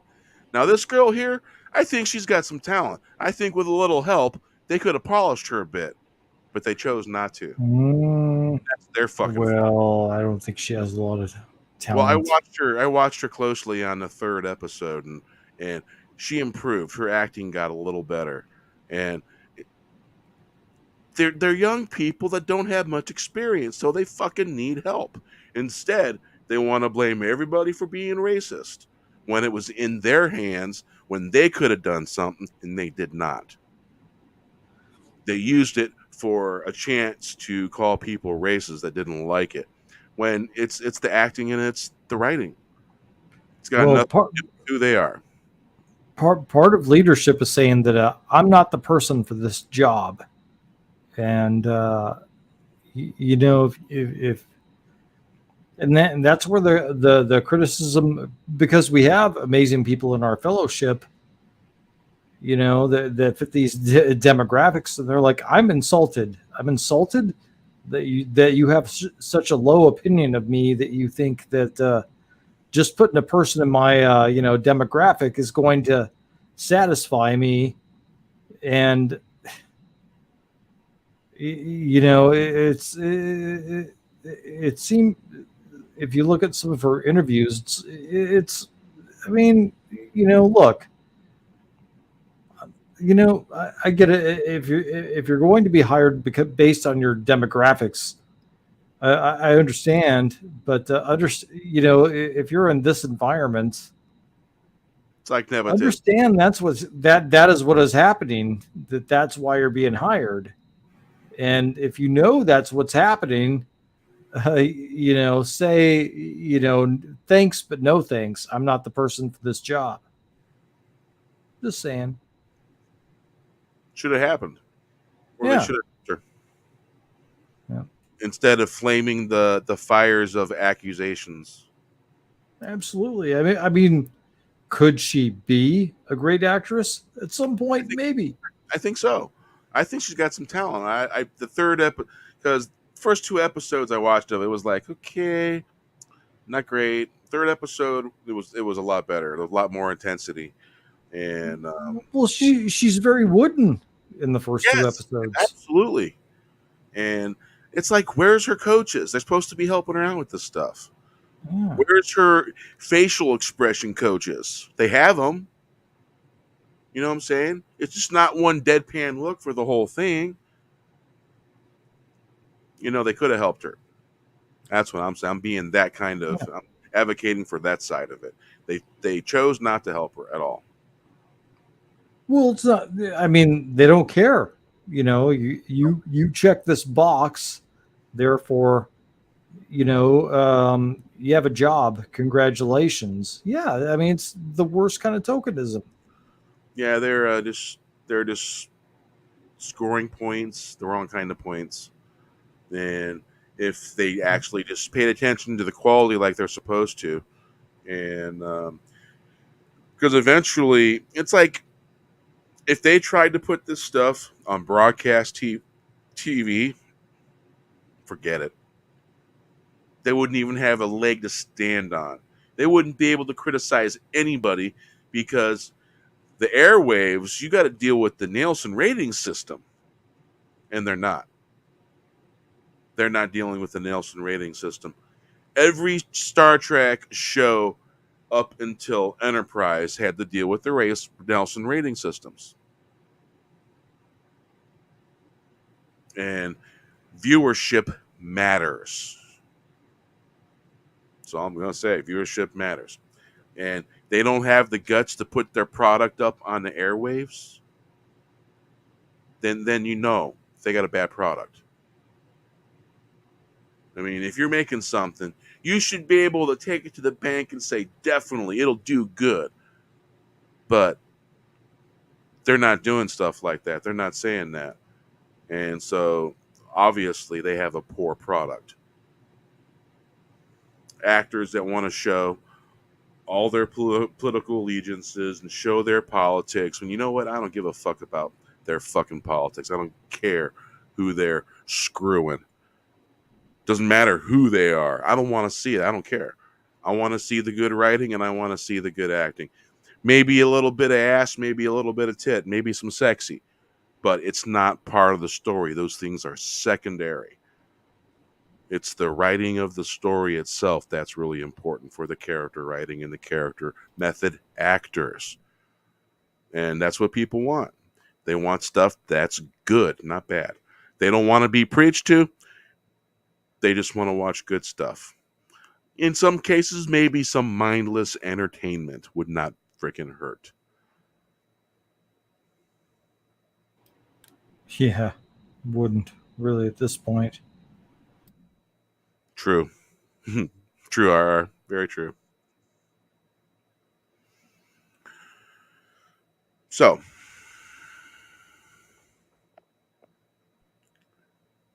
we scare you out of here, Gary? You still out there?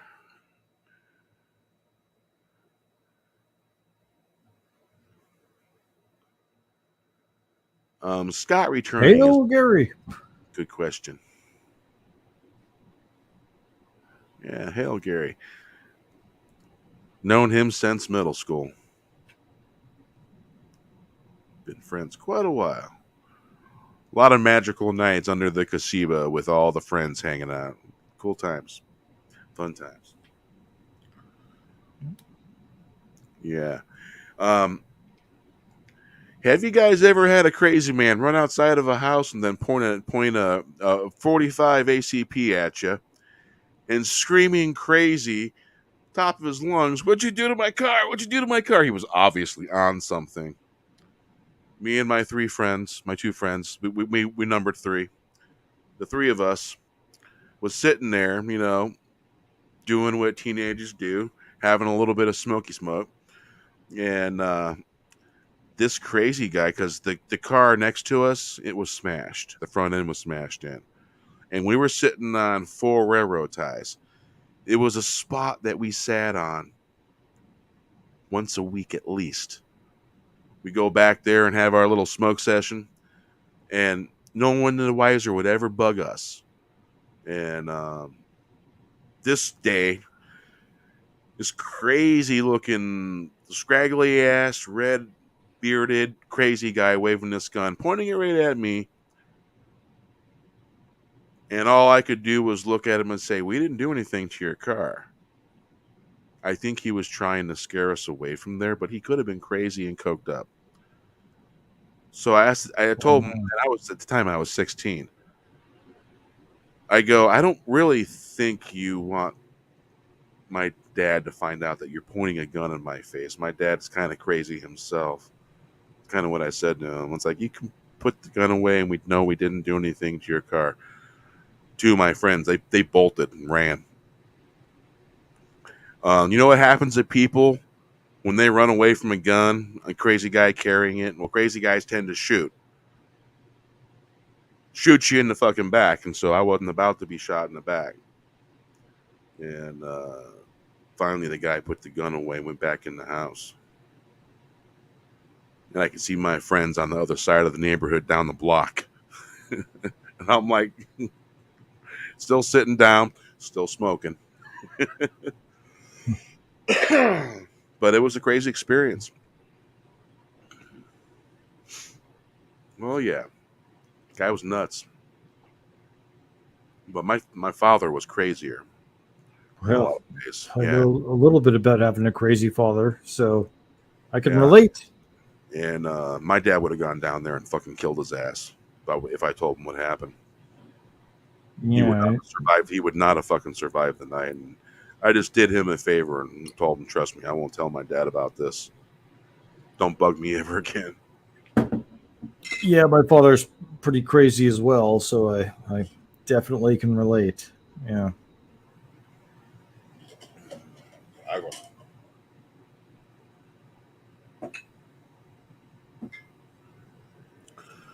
So that's pretty much uh, our entertainment in a nutshell. Yep. Hope you enjoyed it. That was fun. I had a good time. I gotta say, uh, Beavis and Butthead. It just makes fun of everything and gives the finger to everything, and it's just funny. Much needed. Much needed. Yeah. I hope he keeps making more because it's needed. Yeah. Yeah. Oh man, it's just a wonderful thing. Me and the wife are probably going to watch it as soon as we're done live streaming. Yeah. Yeah. Well, I need to watch it again myself.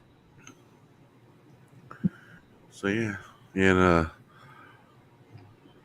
just happened to have Paramount Plus on yesterday, and I was like, oh shit! I caught the preview. I'm like, okay, gotta watch this, and that pretty much decided the show tonight. Right. Yeah. Uh, so yeah. Oh, and you ever come because when you making your own thumbnails and stuff like that. Remember, the image that you use when you're placing your high definition, really nice icons on top of that photo. You got to make sure the photo is big enough Yeah. because if it's not, and your logos when you drop it in there will look pixelated after it sets. Yep. And I was like, "Why? What's going on with this?" Like, and then I realized, oh, it was a cropped, zoomed in part of a picture. You can't do that. It won't work. You can't zoom in and crop a small piece out that looks really cool. Basically, you should put it up on your TV screen, take a really good picture of it, and then use that because the icons will look right. And I was having this problem with setting the thumbnail looked awesome. Everything else, it's like, what's going on? It's like everything was pixelated. And I figured out why. It's like, oh, okay, yeah. So I took a picture, and there was this orange glob. I'm like, wow, that kind of looks cool. And so I cropped it out and all that into the YouTube size thumbnail, and looked nice and didn't work real good. Looked nice, but the DPI was really, really small and made for poor quality. I had to start over. Yeah. That happened too. Yeah. So yeah. So let's get that out of there. Do this here.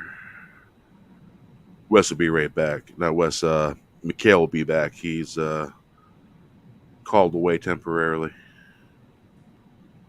Yeah. Do, do, do, do. All right. So let's see here.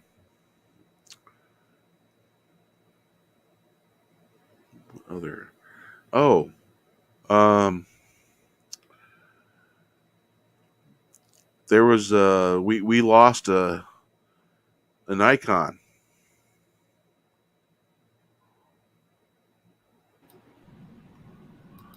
Um. Getty Lee passed away recently. Wow. Yeah. So here's an article. Get rid of that salon shit.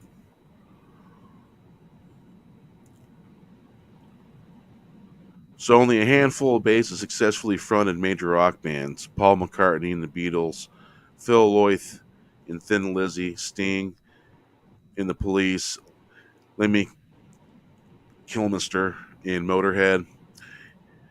Even fewer have done so with flair, virtuosity of Rush's Geddy Lee. Rush, great band. Even though he didn't technically co-found Canada's permanent prog band, Lee joined Rush in 1968, almost immediately replacing original bassist Jeff Jones. From here, he became the group's lead singer, balancing the two roles with mind-blowing ease. After a spell writing lyrics, he handed over those duties almost entirely to drummer Neil Peart, who joined in 1974. The classic Rush lineup, Lee, Peart, and guitarist Alex Lifeson, I think that's Lifeson,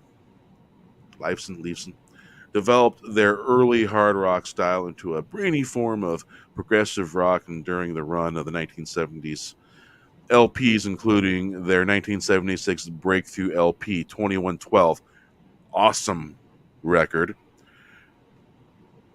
I must award that one out a little. And subsequent classics of Farewell to Kings and Hemispheres. I was all about the 2112.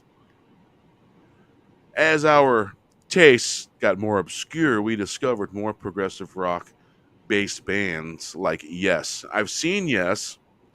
Oh yeah, I've been there. Only problem is Yes used to have a turnstile stage. They didn't have the turnstile stage at this show. Bummer. And Vandergrief Generator and King Crimson. Man, I wish I would have got to see King Crimson. And we were very inspired by those bands, Lee once said. You know what? That makes a lot of sense. Because I always really liked Rush. And I always, Rush, and yes, the two have always reminded me of each other a little bit sometimes. They made us want to make our music more interesting and more complex. And we tried to blend that with our personalities to see what we could come up with that was indisputably us. So yeah, this is Rush's Icon. Awesome. It's too bad, man. Yeah. I will throw that in the chat so you guys can get a read on that.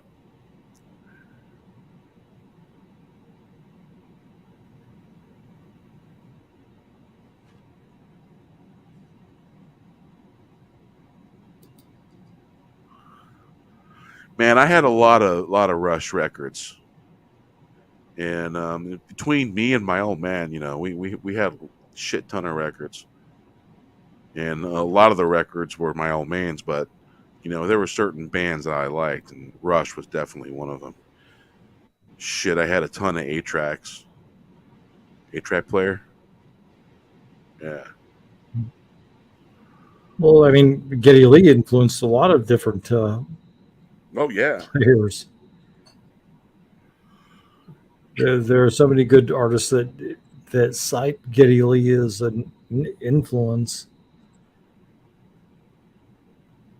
Crazy. Yeah.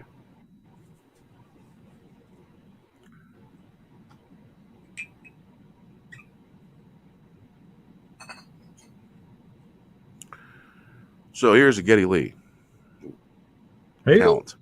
Hey.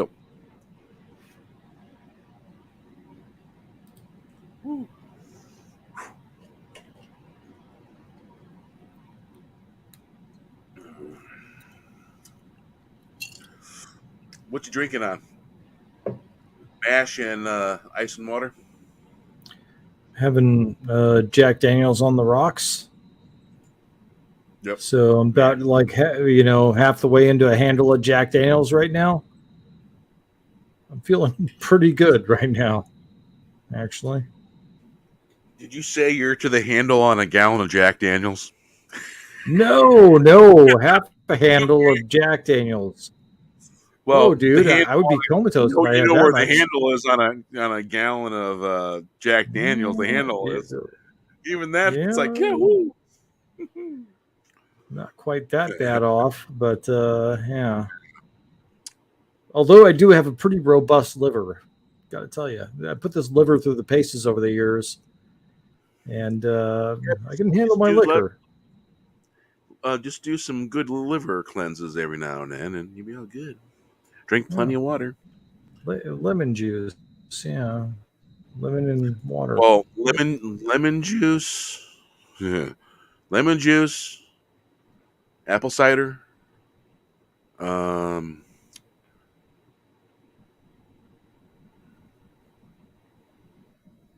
olive oil, and a half can of Coca-Cola. Drink all that. Then you lay on your side where your liver's at for an hour. Is that right? Oh, it's a hell of a thing. It's a recipe that my teacher came up with. He's passed away now. One of my mentors. Oh yeah, taste horrible, horrible. If you ever go to do it, just know it's yucky. Yeah, it is horrible. It's nasty, but it's a good liver cleanse. I'll have to test drive it. And you may have to search to get the actual recipe for the whole thing. It's I think it's if you do the lemon Coca-Cola cleanse, it should give you all the ingredients.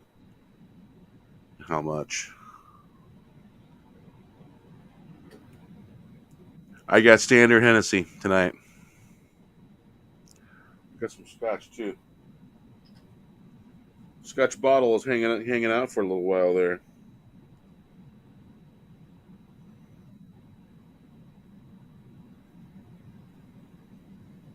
Nice. Yeah. Little nips here and there.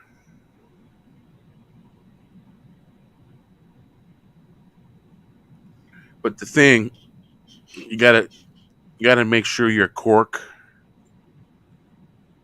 is lubricated with the whiskey itself. Otherwise, what will happen is your cork will dry out and your lovely whiskey will evaporate.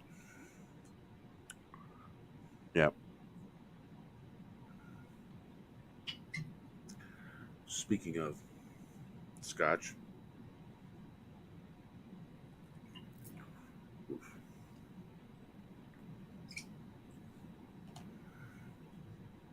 And yeah, I have a cognac cork in this one because the cognac corks are slightly larger.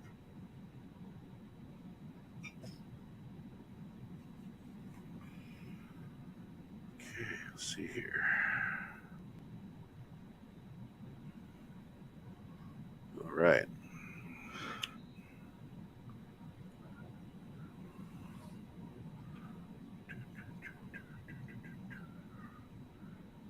Okay, played the Flim Flam Man.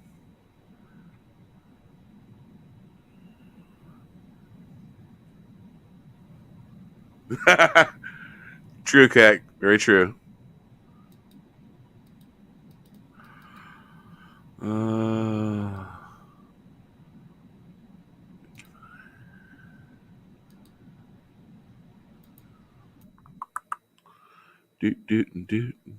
Do. All right, nothing holding us back. Turning in yeah. Light reflecting in the puddles, place growing out of the clear blue. The sun turning and burning. Churning the pearls from the waterfalls. Only matters in tornadoes and hurricanes. The trains left the station, blasted out of the house. House is rocking and bouncing with a time when all stars stars from the sky. Played with the eagles and the angels. We are Lord for the dog, wag the tail. Thousands poured over the fence. Yes, Heavy yes, we peatiness. are spinning the like ride. No speed limits, nothing holding us back. Turning and burning cash from the horizon to horizon. Like reflecting in the puddles, places growing out of the clear blue. The sun turning and burning. Turning pearls from the waterfalls. Only matters in tornadoes and hurricanes.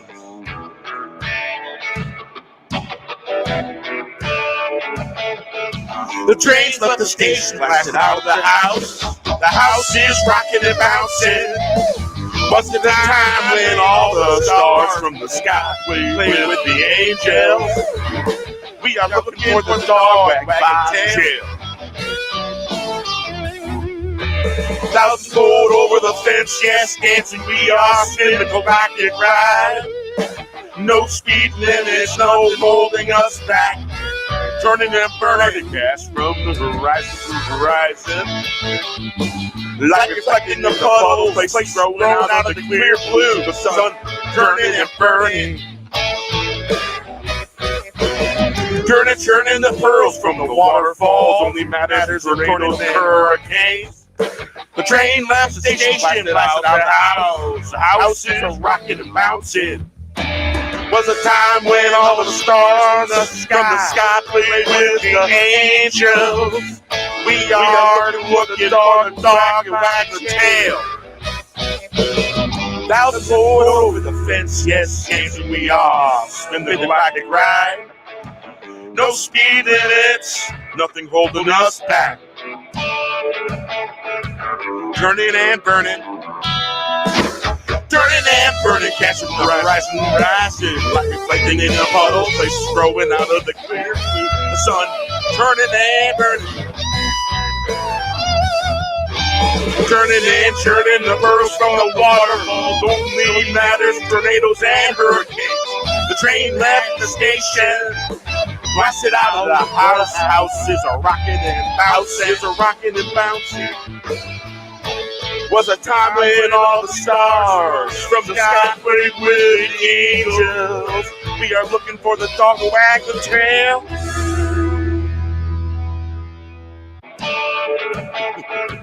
Turning and burning. Catching the horizon rising. Like reflecting in the puddle, places growing out of the Quick clear. jump in The time. sun turning and burning. Turning the pearls from the waterfalls. Only matters tornadoes and hurricanes. The train left the station. Blasted out of the house. Houses are rocking and bouncing. Was a time when all the stars from the sky played with the angels.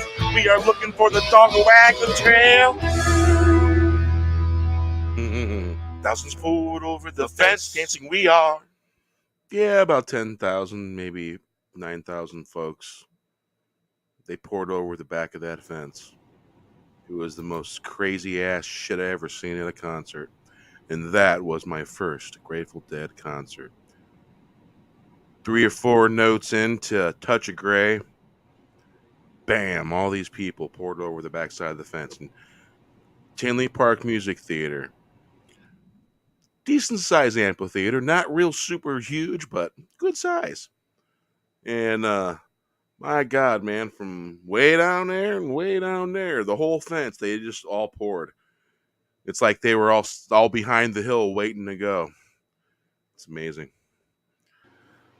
Grateful Dead didn't really like stuff like that going on. It created a lot of problems.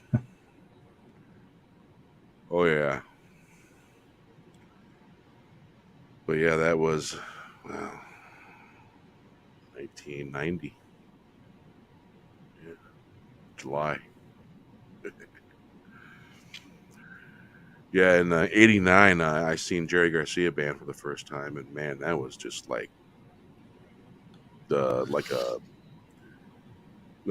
a magical show popping out of nowhere. It's amazing. It was like all the people along the way. It was just one huge party. And stopped at a rest area. And really, if you think about anything you really wanted, you could probably fucking find it right in that rest area. And then this was a huge fucking. We're talking up in northern Wisconsin, huge rest area, and everyone just partying their asses off in this rest area, and then a few of us ended up out in the field, chilling out there, watch the sunrise, having a smoke session. It's fun times. I need a Blair horn, don't I? Knock West out of his chair. Getting sleepy, Wes? A little bit, yeah. Whiskey's kicking in here, I think. Oh yeah. I need to go get me one of those air horns. Yeah. Do it right to the mic. Beep. That's how he sets your height. You know why Quinn the Eskimo's your friend now. Come on.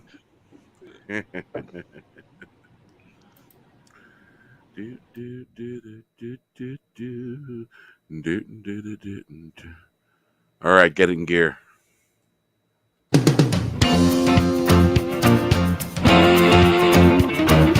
We gotta run for the hills.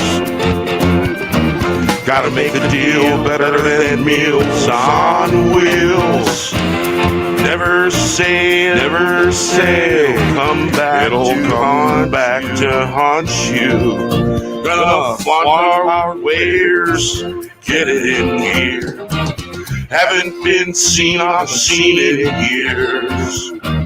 All the dedicated gather around. We are everywhere. It's the sound that scares the children in the right direction. If you know it, sing it loud and clear.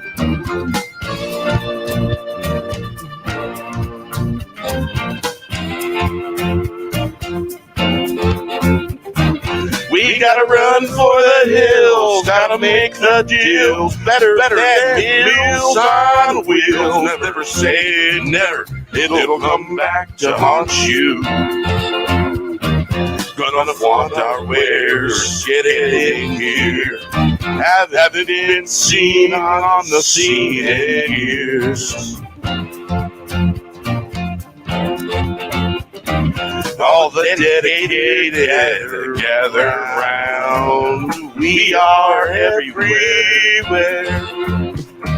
It's the sound that scares the children in the right direction. If you know it, sing it loud and clear. If you know it, sing it loud and clear. We gotta run for the hills, gotta make the deal better than Meals on Wheels. Never say never, it'll come back to haunt you. To haunt you. Gonna flaunt our wares, get it in gear. Haven't been seen on the scene in years. All the dedicated gather round, we are everywhere. It's the sound that scares the children in the right direction. If you know it, sing it loud and clear. We gotta run for the hills, gotta make the deal better than Meals on Wheels. Never say never, it'll come back to haunt you. Gonna flaunt our wares, get it in gear. Haven't been seen on the scene in years. All the dedicated gather round, we are everywhere.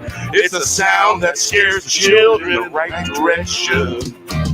If you know it, sing it loud and clear. Hey, get it in gear. Getting lost in paradise. Walking in a wasteland, paradise in a pocket world, paradise in my pocket. I can't get out every now and then, like a dragon out of the box. Running around town, the lost is now found. I'd rather be getting lost in paradise.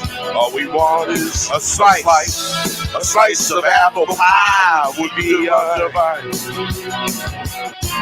That's what I call paradise. Autumn down, spring up here. From coast to coast, around the world, down under and over, here and there. Walking in a wasteland, paradise in a pocket world. Paradise in my pocket, I take it out every now and then. Like taking the dragon out of the box, running around town. The lost is now found. I'd rather be getting lost in paradise.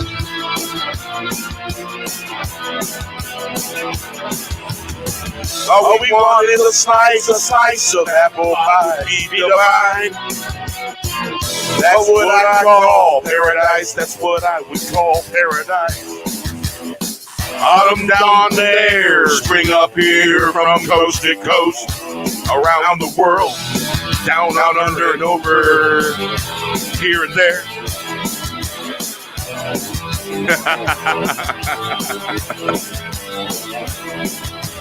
Walking in a wasteland, paradise in a pocket world. Paradise in my pocket, I take it out every now and then. Like taking the dragon out of the box, running around town.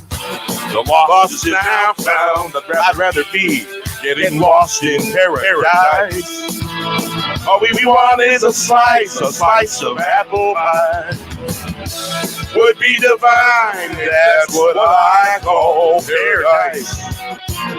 Autumn down there, spring up here, from coast to coast, all around the world, down there, over there, here and over there. Walking in a wasteland, paradise in a pocket world. Walking in a wasteland, paradise in a pocket world, paradise in my pocket. I take it out every now and then. Like taking the dragon out of the box, running around town. The lost is now found. I'd rather be getting lost in paradise. All we want is a slice of apple pie. Would be divine. That's what I call paradise. Autumn down there, spring up here, from coast to coast, around the world, down under and over here, there and over there and over here. Walking in a wasteland, paradise in out every now and That's what I call paradise. Autumn down there, spring up here, from coast to coast, around the world, down under and over here, there and over there and over here. Walking in a wasteland, paradise in the paradise world. I take it out every now and then, like taking the dragon out of the box, running around town. The lost is now found. I'd rather be getting lost in paradise. All we want is a slice of apple pie. All right. All right, Keck says, I swear Bear and Gary at Nerderotic are related or have their watches repaired at the same place. That's quite funny. Yeah. Could be. Oh, hail to Gary at Nerderotic. Hail to the Nerderotic. Yeah. Yeah, Gary's awesome. Gotta love the man. Fabulous beard, too.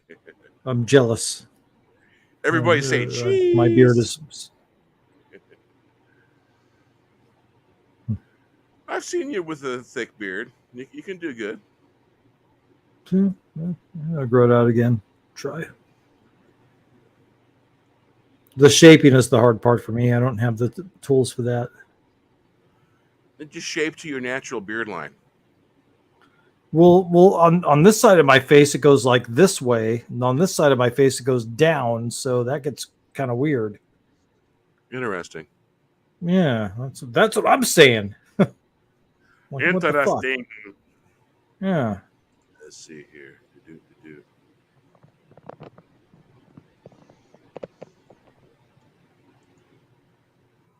Like the hair on my head does that, but you expect the head on your hair, the hair on your head to do that. Your beard hair, you don't expect your beard hair to go like zzz, zzz, Yeah. What's going on? Well, I am very fortunate that I have a natural beard line, thanks to my Scottish ancestry, and the little bit of Spanish that Grandpa gave to us with the Mexican Indian heritage. That Spanish hair makes my bristles of my beard really hard. I remember getting kisses from Grandpa when he was clean shaven. He had a little bit of shadow. It was painful. It's like, oh, sandpaper.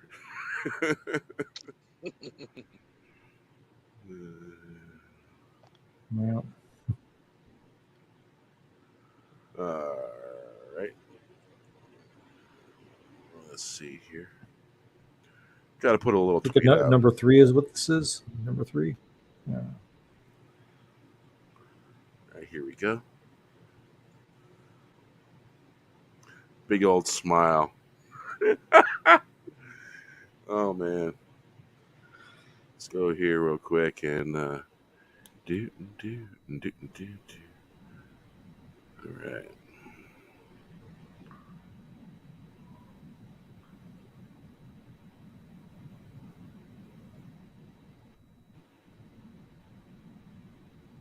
All right, there we go.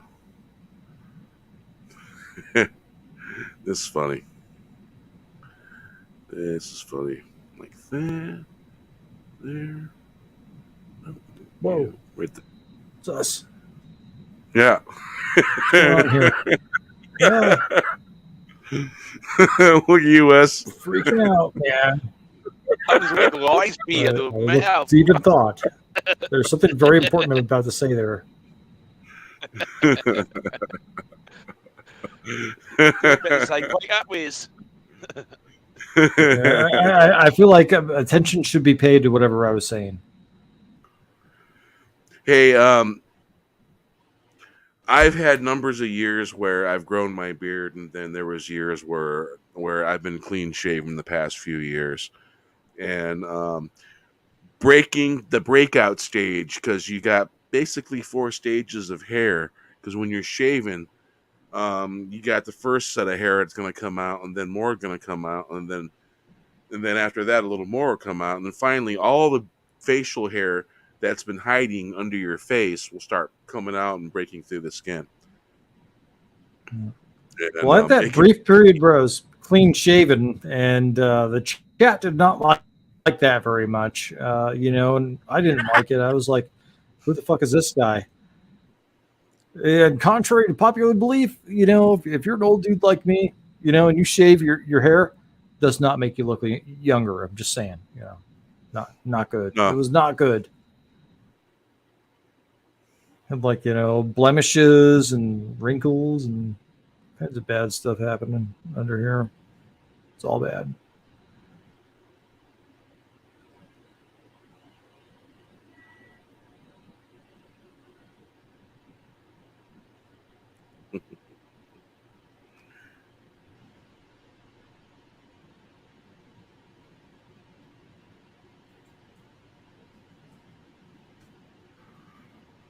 Oh yeah, I'm tagging Gary on Twitter. I'm posting that. It's like, yep, we get our watches fixed same place.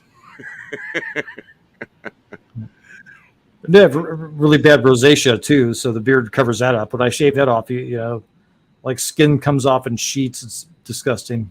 It's very bad. Oh, you know how I deal with rosacea? I use dandruff shampoo. Well, that's what I was told, but it never seems to work. But also you got make the dandruff sheets come off in like giant fucking 1-inch round, sheets of skin coming off. It's disgusting. Yeah, you can't let it get that bad. That's bad. I get rosacea because my grandmother got rosacea. Well, I mean that's hereditary.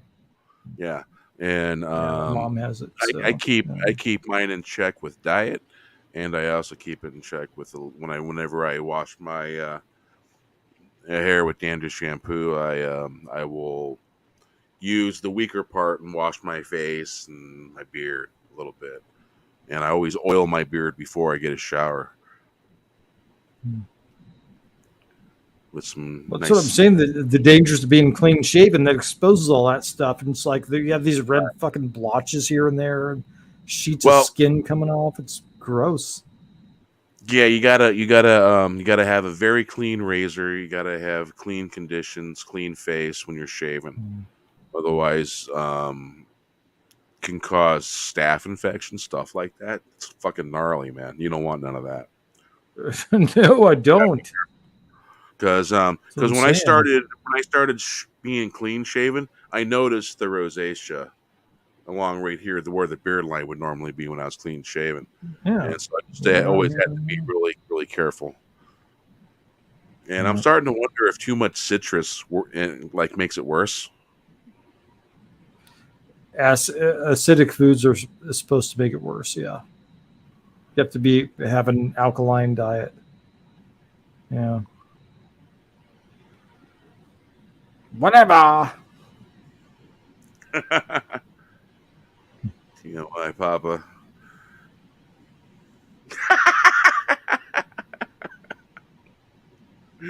That's funny.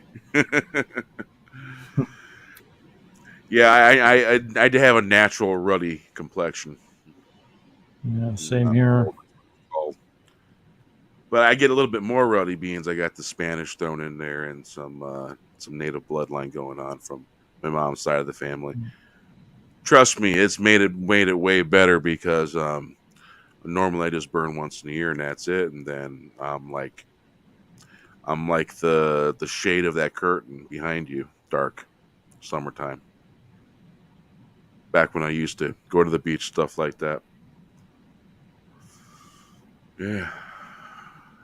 Wes is sleeping again. I'm awake.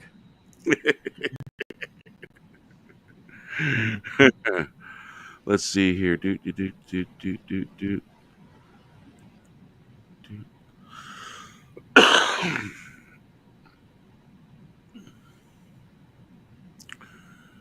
Let's see.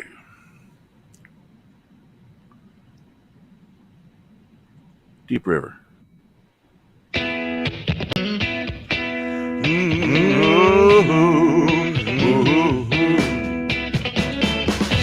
Not too far down that old country road, you'll find good old Deep River. Deep River rolling like babbling water over stone, rumbling down on the riverside.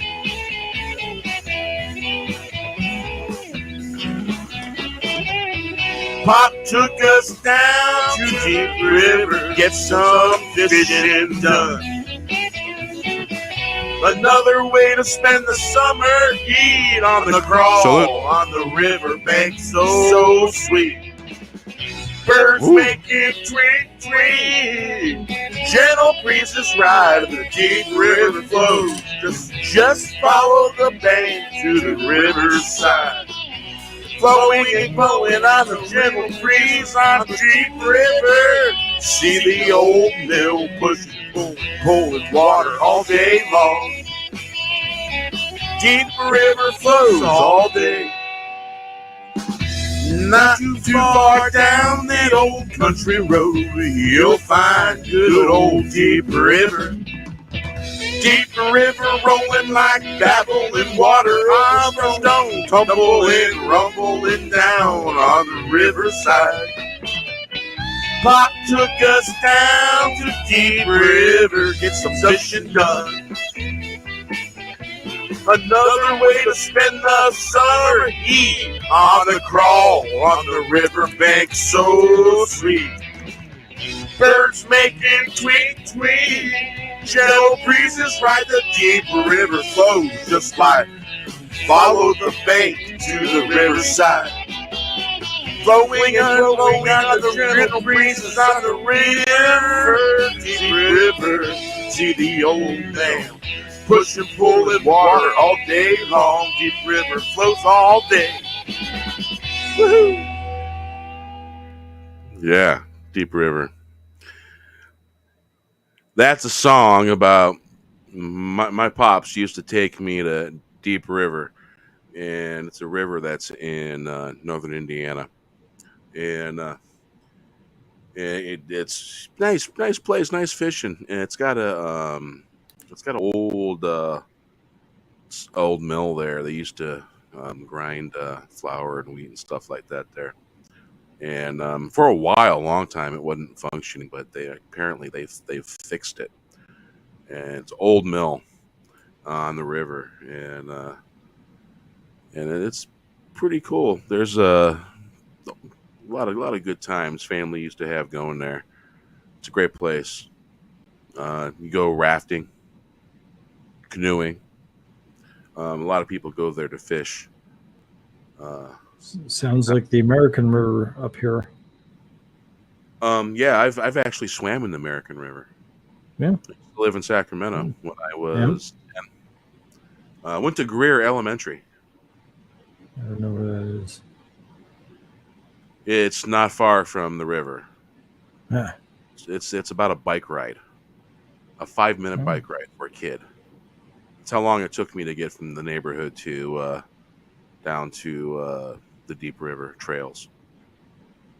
Yeah, and when they make warnings about rattlesnakes on the trail, they're not fucking kidding. First thing my old man told me is to pay attention to rattlesnakes. Don't walk in tall grass. And so that's one thing we didn't do. The one part of the area that I loved about the American River there is the part I'd go to, and there was a little island. I was able to cross on basically what you would call probably low tide. And when the water was the lowest, I was able to cross over to that island. And apparently my friends told on me and told my mom I was doing that. I could swim really good. And that's a fast fucking current. I was a crazy motherfucker doing that. And I used to go over to that island.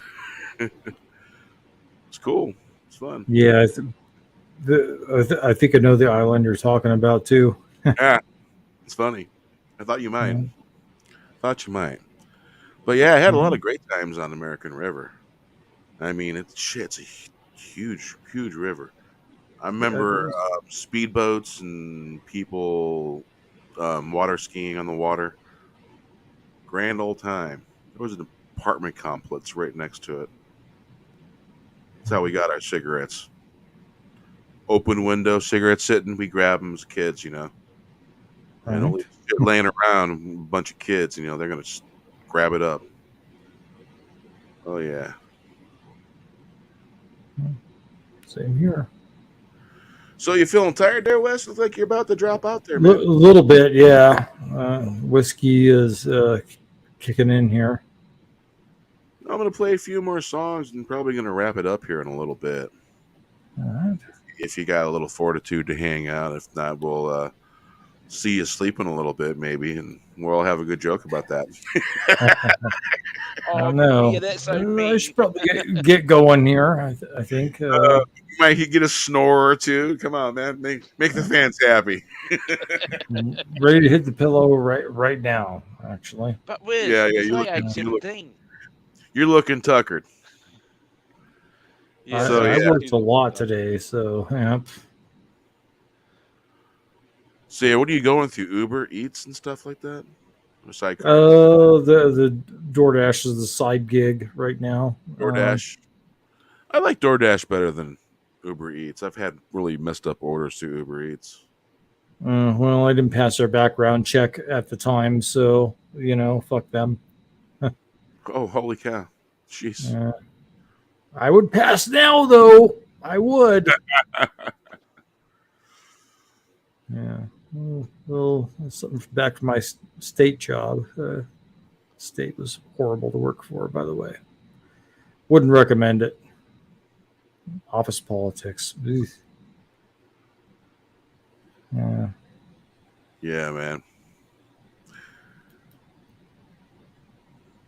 So That was with not a fun. That was. I don't recommend. Yeah, that was not a fun night. Is there a fun night in jail? That was not a fun night in jail. I'll just say that. holy shit, office Yeah. politics gone bad and gone wrong and gone sideways. Yeah. Well, in the state of California, they have the CHP, which operates a wing to investigate supposedly threats. And the way this, if you work for the state and you run afoul of the managers, they actually will report you erroneously or fraudulently to this wing of the CHP, and they will charge you with bullshit. Apparently. So yeah, that was fun. As a YouTuber I know, they are asshole. Yeah, big time. Yep. Yeah, he's awesome. Yeah. He's awesome. Miss that shit. Mhm. Shit, him and his wife may have been live last night. I can't remember. I see notifications all the time.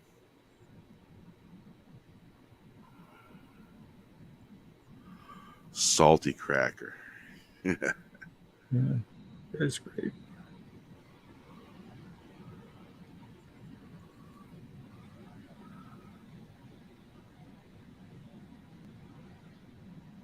County jail wasn't really that bad.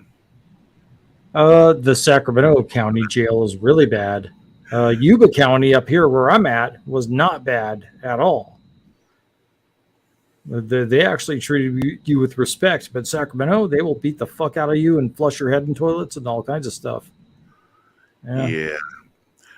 I've been most fortunate in my travels and journeys. Gotta say. Been some close scrapes and some close calls. And we won't ever talk about that. Well, I view it as a good thing because I have a firsthand account of the criminal justice system, and that's what totally upended any lock 'em up and law and order feelings I had before. Because that totally changed me. I'm now like, yeah, fuck these people. This is all bullshit, and I've lost all faith that I have in our criminal justice system.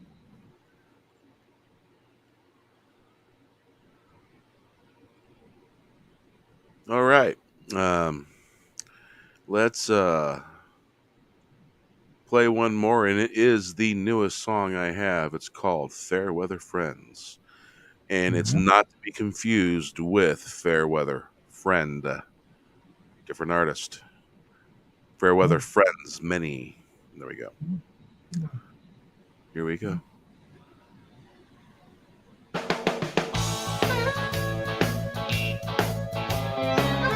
Last American hero wandering the land, getting lost in Neverland. Wandering around, lost in Storyland, some seeking paradise. Lucky to participate in wonders beyond what the journey's end will bring. Last American hero, time to take a stand. Stand up now before you lose everything. No fair weather friends here. Fair weather friends are useful as a tornado, rampaging through town. About as useful as a hand grenade without a pin. Last American hero wandering the land, getting lost in Neverland. Wandering around, lost in Storyland. Some seeking paradise, lucky to participate in wonders beyond what the journey's end will bring. Last American hero, time to take a stand. Stand up now before you lose everything. No fair weather friends here. Fair weather friends are as useful as a tornado. Rampaging through town, about as useful as a hand grenade without a pin. Last American hero, wandering the land, getting lost in Neverland, wandering around in Storyland. Some seeking paradise, looking to participate in wonders beyond what the journey end will bring. Last American hero, time to take a stand. Stand up now, before you lose everything. No fair weather friends here. Fair weather friends are as useful as a tornado, rampaging through town. About as useful as a hand grenade without a pin. Useless. Hey. And with that, folks, that be Porky the Pig and say that's all, folks. But we'll say some outros. All right. So other than sweating your ass off in the heat and making deliveries, Wes, what you been up to? I've been making content on youtube.com/whatevercastofficial. And I've been writing and storyboarding Conspiracy Chronicles on Odyssey. So that's what I've been doing. Yeah. Did you ever plan on having a graphic novel come out?